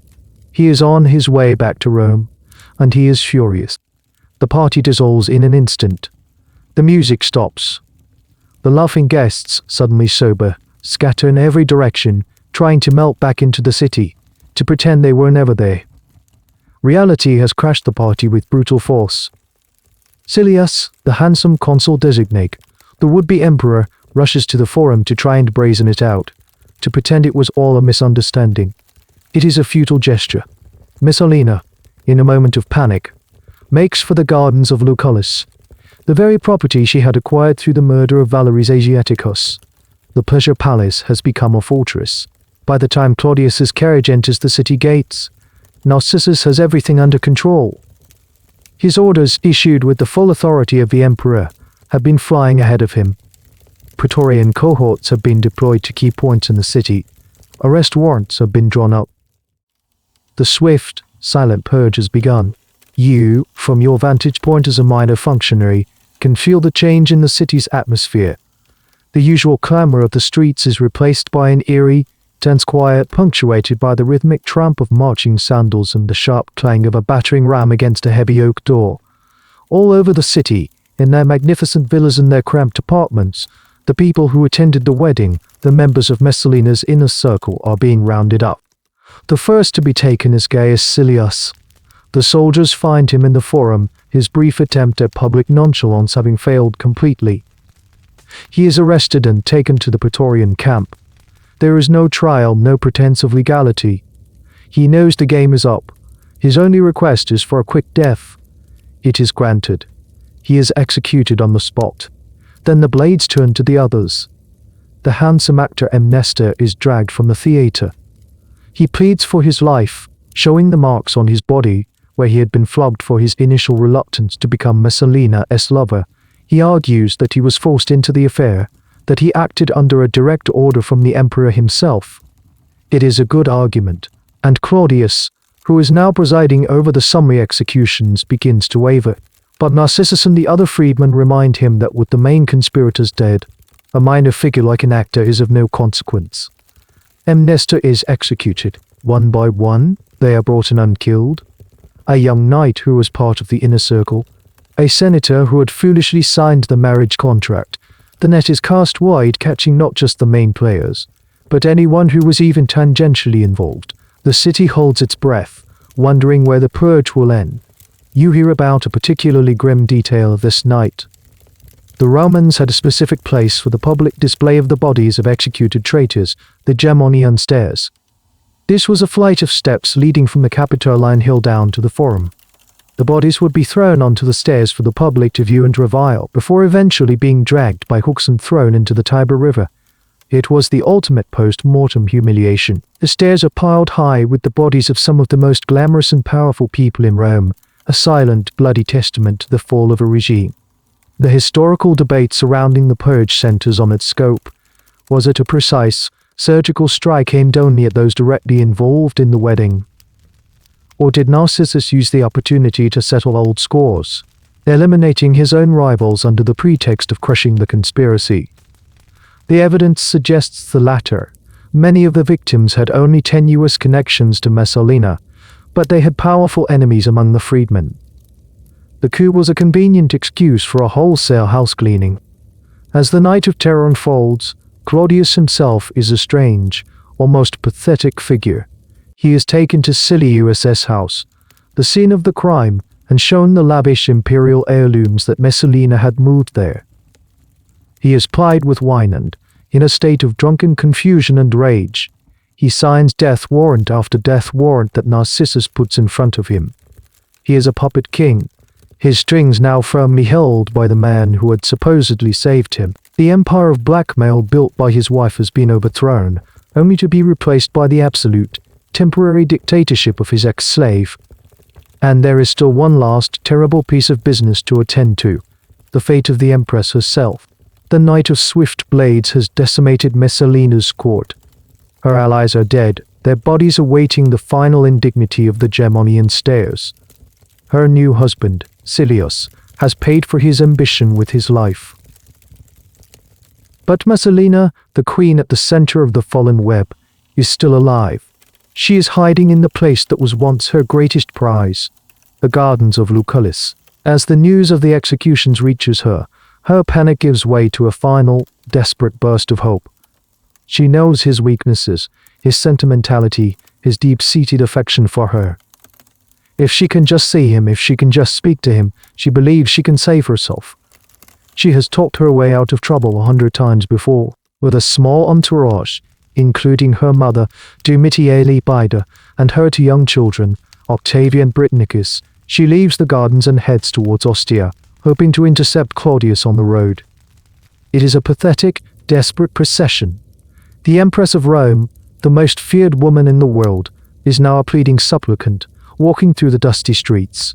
She manages to commandeer a common garden cart, the kind used for hauling refuse, and continues her journey. She does manage to intercept the Emperor's carriage. What follows is a scene of high drama. She cries out to him, begging him to listen to the mother of his children. She pleads, she reminds him of their shared history. It is the performance of her life, and for a moment it seems to be working. Claudius's face is a mask of indecision. He doesn't look at her, but he doesn't order her away either. He is silent, wavering. But Narcissus is there, sitting beside the Emperor. He is not about to let Messalina stairs and do his carefully laid plans. He acts as a physical and psychological barrier. While Messalina is crying out her pleas, Narcissus is loudly recounting her crimes in the Emperor's other ear, a list of her lovers, her thefts, her murders. He produces a document, a written summary of her transgressions, and thrusts it into Claudius's hands to distract him, leaving Messalina weeping in the dust of the road. Defeated, she retreats back to the gardens of Lucullus. There, in the opulent village she had stolen, she waits. Her mother, Domitia Lepida, a woman who had never shown her much affection, stays with her. Lepida is a pragmatist. She knows the situation is hopeless. She advises her daughter not to wait for the executioner's blade, but to choose a more honorable end, to take her own life. But Messalina is broken. The ruthless, decisive predator is gone, replaced by a terrified, weeping woman. Meanwhile, back at the palace, Claudius is having dinner. The wine is flowing freely. As he grows drunker, his anger softens, replaced by a kind of maudlin self-pity. He is heard to mutter, "Let the poor creature come and plead her case tomorrow." When Narcissus hears these words, a chill must have run down his spine. This is his moment of ultimate peril. He has orchestrated the entire coup, executed dozens of people, and staked his life on the Emperor's rage. If Claudius forgives Messalina, she will be restored to power, and her first act will be to take a slow, agonizing revenge on the man who betrayed her. Narcissus knows he will not survive the night if Messalina lives to see the dawn. He makes his final, audacious move. He doesn't wait for the Emperor's written order. He acts on his own authority. He strides out of the dining hall and tells the centurion on duty that the Emperor has already given the command. "Go," he orders, "and kill her." It is a lie, a fabrication of a direct imperial order, a final act of treason committed in the name of loyalty. The debate among historians is intense. Did Narcissus truly act on his own? Or did Claudius give a subtle, unspoken signal, a nod, a glance, that Narcissus correctly interpreted as a death sentence. Was Claudius a willing, if passive, participant in his wife's execution, outsourcing the dirty work to his freedman so he could maintain a semblance of plausible deniability? The ancient sources are ambiguous, leading us with a portrait of an emperor either too drunk to be responsible or too cunning to be caught. You might find a small detail in the palace records about the wine served that night. Claudius was particularly fond of a strong, resinous wine from Greece. It was often served warm, spiced with honey and pepper. It was potent stuff more than capable of clouding the judgment of a man already in a state of emotional turmoil. The fate of the Empress may well have been sealed by a particularly good vintage and a heavy pour. The centurion and his men marched through the darkened city to the gardens of Lucullus. The final act is about to begin. The emperor is drunk, the freedman is waiting, and the soldiers are at the gate. The gates of the gardens of Lucullus are forced open with a splintering crash. The sound echoes through the manicured terraces and silent villas, a brutal intrusion into the cultivated tranquility of the estate. A tribune and a handful of Praetorian guards march purposefully through the gardens, their armor glinting in the torchlight, their hobnail-lead sandals crunching on the gravel paths. Their destination is the main villa, where Messalina is waiting for a fate she now knows is inevitable. She is in a large, richly decorated room with her mother, Domitia Lepida. The empress who had faced down the entire Roman Senate, who had ordered the deaths of dozens of powerful men, is now in her final moments, utterly undone. She is lying on the floor weeping. Tacitus paints a poignant picture of these last minutes. Her mother, a woman known for her own harsh and competitive nature, is for once trying to offer some comfort. She urges Messalina to find the courage to end her own life, to meet her fate with the dignity of a Roman noblewoman, rather than suffering the disgrace of a common execution. Messalina takes a dagger in her trembling hand. She tries to press it to her throat, then to her chest, but her courage fails her. The will to live, the instinct that had driven her with such ferocious intensity for so long, is too strong. She cannot do it. She is paralyzed by terror and despair. At that moment, the soldiers burst into the room. The tribune stands silently at the back. The centurion, a hardened veteran, a man who has likely seen and done terrible things on the frontiers of the empire, steps forward. He does not speak. He does not offer a final accusation or a justification for his orders. He simply draws his sword. Messalina, seeing the polished blade, knows her time has run out. In that final second, a flicker of her old fire, or perhaps just a final, desperate active will, seems to return. She makes one last attempt to take her own life, but it is too late. The centurion's arm moves in a swift, efficient arc. The blade finds its mark. And just like that, it is over. Valeria Messalina, the third wife of the Emperor Claudius, the most powerful woman in Rome, is dead. She is barely 28 years old. Her body is left on the mosaic floor of the villa she had schemed and killed to acquire. Back at the palace, a messenger arrives. He approaches the imperial dining table, where Claudius is still drinking, his senses dulled by wine and emotional exhaustion. The messenger leans in and whispers a single, terse statement. Messalina has been dealt with. The Latin phrasing is deliberately ambiguous. Messalina nuntia tuum est. It could mean she is dead, or simply that the situation is resolved. Claudius does not react. He does not ask how she died or who killed her or where her body is. He shows no emotion at all, not anger, not grief, not even relief. He simply calls for another cup of wine and continues with his dinner. This non-reaction is one of the most chilling and debated moments in the entire saga. What was going through his mind? Was he so drunk that the news simply didn't register? Was he in a state of profound shock, his mind unable to process the death of the woman he had so deeply, if foolishly, loved? Or was this the ultimate act of a cold, calculating politician? Was he deliberately performing indifference, signaling to everyone in the room that the matter was closed, that he had moved on, and that no one should ever speak of it again? You might learn a strange detail about Roman dining customs that adds a layer to the scene. At formal Roman dinners or cena, there was often a designated master of the drinking, the arbiter bibendi. This person, chosen by a roll of the dice, would decide the ratio of wine to water for each course and set the number of toasts. It was a way of controlling the pace of the evening's intoxication. On this night, you can imagine Claudius, his world in ruins, abandoning all such formalities, drinking his wine strong and fast, seeking not pleasure but oblivion. The academic argument will never be settled. Was Claudius the tragic, cuckolded husband, a victim of his wife's monstrous ambition? Or was he a willing participant in his own deception, a man who chose willful blindness for years and then, when the truth became unavoidable, coldly sanctioned his wife's murder and erased her from his mind? The truth of his inner life is lost to history, hidden behind that blank, emotional stare as he called for more wine. The purge is complete. The Empress is dead. A quiet, fearful calm settles over the Palatine Hill. The senators breathe a collective, nervous sigh of relief. The freedmen, led by the triumphant Narcissus, are now more powerful than ever. The city has survived a storm, but no one is quite sure what the new weather will be. And as the dawn breaks over the 7 hills, the final act of the tragedy is about to be performed, the systematic erasure of a life from the official record of history. In the cold, grey light of the morning after, a new and final phase of the operation begins. The physical purge is over, but now a different kind of cleansing must take place. Messalina's body may be gone, but her memory, her very existence, must be scrubbed from the fabric of Roman history. The Senate, the same body that had trembled before her for years, is now tasked with carrying out her official obliteration.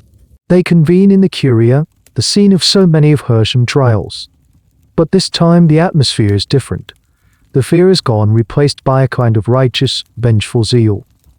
One by one, senators who had previously praised her, who had voted her honors and flattered her in public, now stand up to denounce her in the most venomous terms. It is a nauseating but politically necessary display of collective amnesia and retroactive loyalty to the emperor. The Senate passes a decree known as Damnatio Memoriae, the damnation of memory. This is a uniquely Roman concept, an official order to erase a person from public record. It was considered the ultimate punishment, worse than death. It was an attempt to make it as if the condemned person had never existed at all. Immediately the work begins. Throughout the city of Rome and across the entire empire, teams of laborers are dispatched. They go to the public squares and forums, where statues of Messalina had been erected.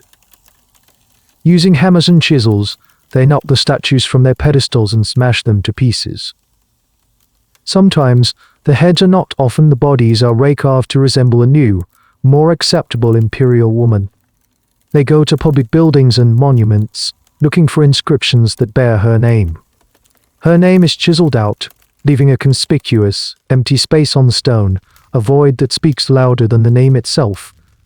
You might see a stone arch celebrating a victory by Claudius, and where it once read with his wife, Messalina, there is now just a rough blank patch. This process extends to the smallest and most personal of objects. Coins bearing her image are recalled and melted down. Official documents, even private legal contracts that mention her, are supposed to be destroyed and rewritten. It is a vast, empire-wide act of censorship, an attempt to edit history by hand. You learn a fascinating and slightly pathetic detail about this process. The erasure was never perfect. Archaeologists have found statues where the order for destruction was clearly ignored, perhaps by a local official in a distant province who was either a sympathizer or simply couldn't be bothered. In one famous example, a beautiful marble bust of a woman, long thought to be another imperial lady, was re-examined by art historians who noticed subtle telltale signs in the hairstyle and facial features. They now believe it is one of the very few surviving portraits of Messalina, a beautiful, haunting face that somehow escaped the hammer and the chisel. It is a ghost in the machine of Roman propaganda. The damnation of memory is not just about statues and inscriptions. It extends to the living. Her son Britannicus, a young boy, is now a source of deep embarrassment. The popular story, likely untrue but widely circulated, was that Claudius now so detested the boy that he would openly say, "Let him kiss me," but only so I can dash his brains out. Her daughter, Octavia, is similarly tainted by her mother's disgrace. The academic debate here focuses on the effectiveness of damnatio memoriae. Did it actually work? In the short term, it was a powerful political statement.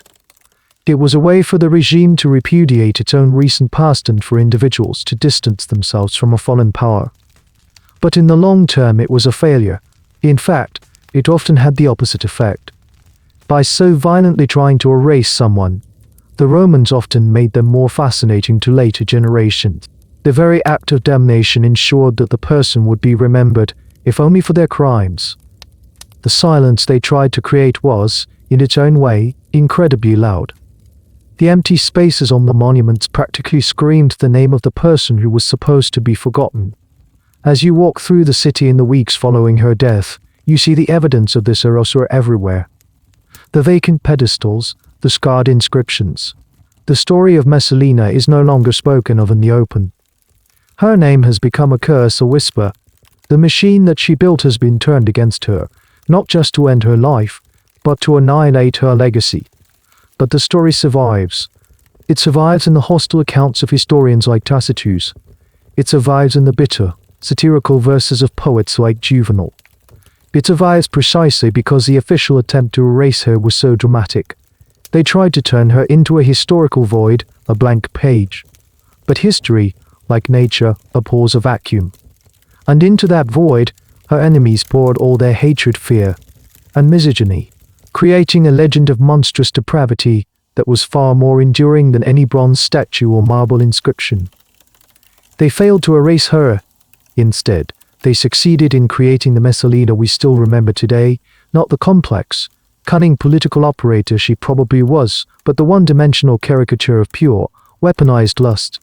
The damnation of her memory was the final, and most successful, act of character assassination. The dust settles. The last of Messalina's statues have been toppled, her name chiseled from the public record. A nervous quiet descends upon the Palatine Hill. The great drama is over, but the world it created must now be navigated by the survivors. And the question on every honest mind is, what happens now? For Claudius, the path forward is one of almost willful amnesia. He seems to have compartmentalized the entire affair, treating it as a closed and painful chapter that must never be revisited. He throws himself back into his work with the focused energy of a man desperate for distraction. He is once again the scholar emperor, presiding over court cases, overseeing public works, and meticulously managing the grain supply. He never speaks Messalina's name again. It is as if his third wife, the mother of his children, simply evaporated.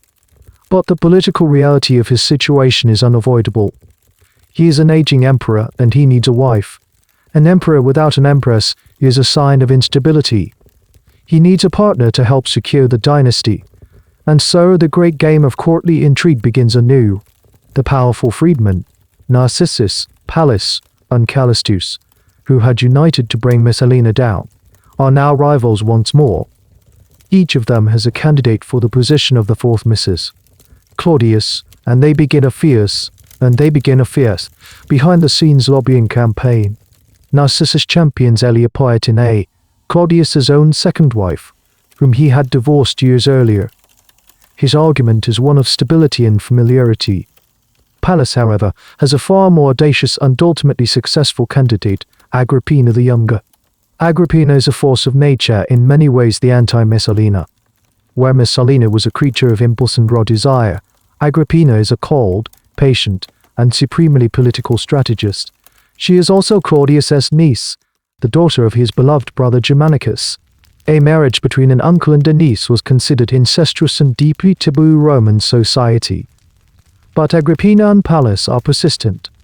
They argue that the union would consolidate the Julian and Claudian branches of the family, strengthening the dynasty against any future threats. Eventually, the Senate is persuaded to pass a special law making the marriage legal. Claudius marries his niece, and with that, a new era begins. Agrippina is everything Messalina was not. She is politically astute, disciplined, and utterly focused on a single goal, ensuring that her own son from a previous marriage, a young man named Lucius Domitius Aecino Barbus, will succeed Claudius as emperor. You see the immediate changes at court. Agrippina projects an image of stern, traditional Roman virtue. The wild parties and decadent displays of Messalina's reign are replaced by a somber and serious atmosphere. But beneath the surface, the ambition is just as ruthless. Agrippina slowly and systematically begins to sideline Messalina's children. The young Britannicus, the legitimate heir, finds his tutors replaced by men loyal to Agrippina. His influence is curtailed, and he is pushed into the background. Agrippina persuades the aging Claudius to officially adopt her son, who is given a new, far more famous name, Nero.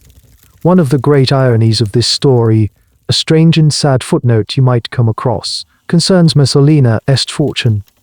After her death, her enormous wealth, all the properties and treasures she had accumulated through blackmail and murder, was not redistributed or returned to the families of her victims.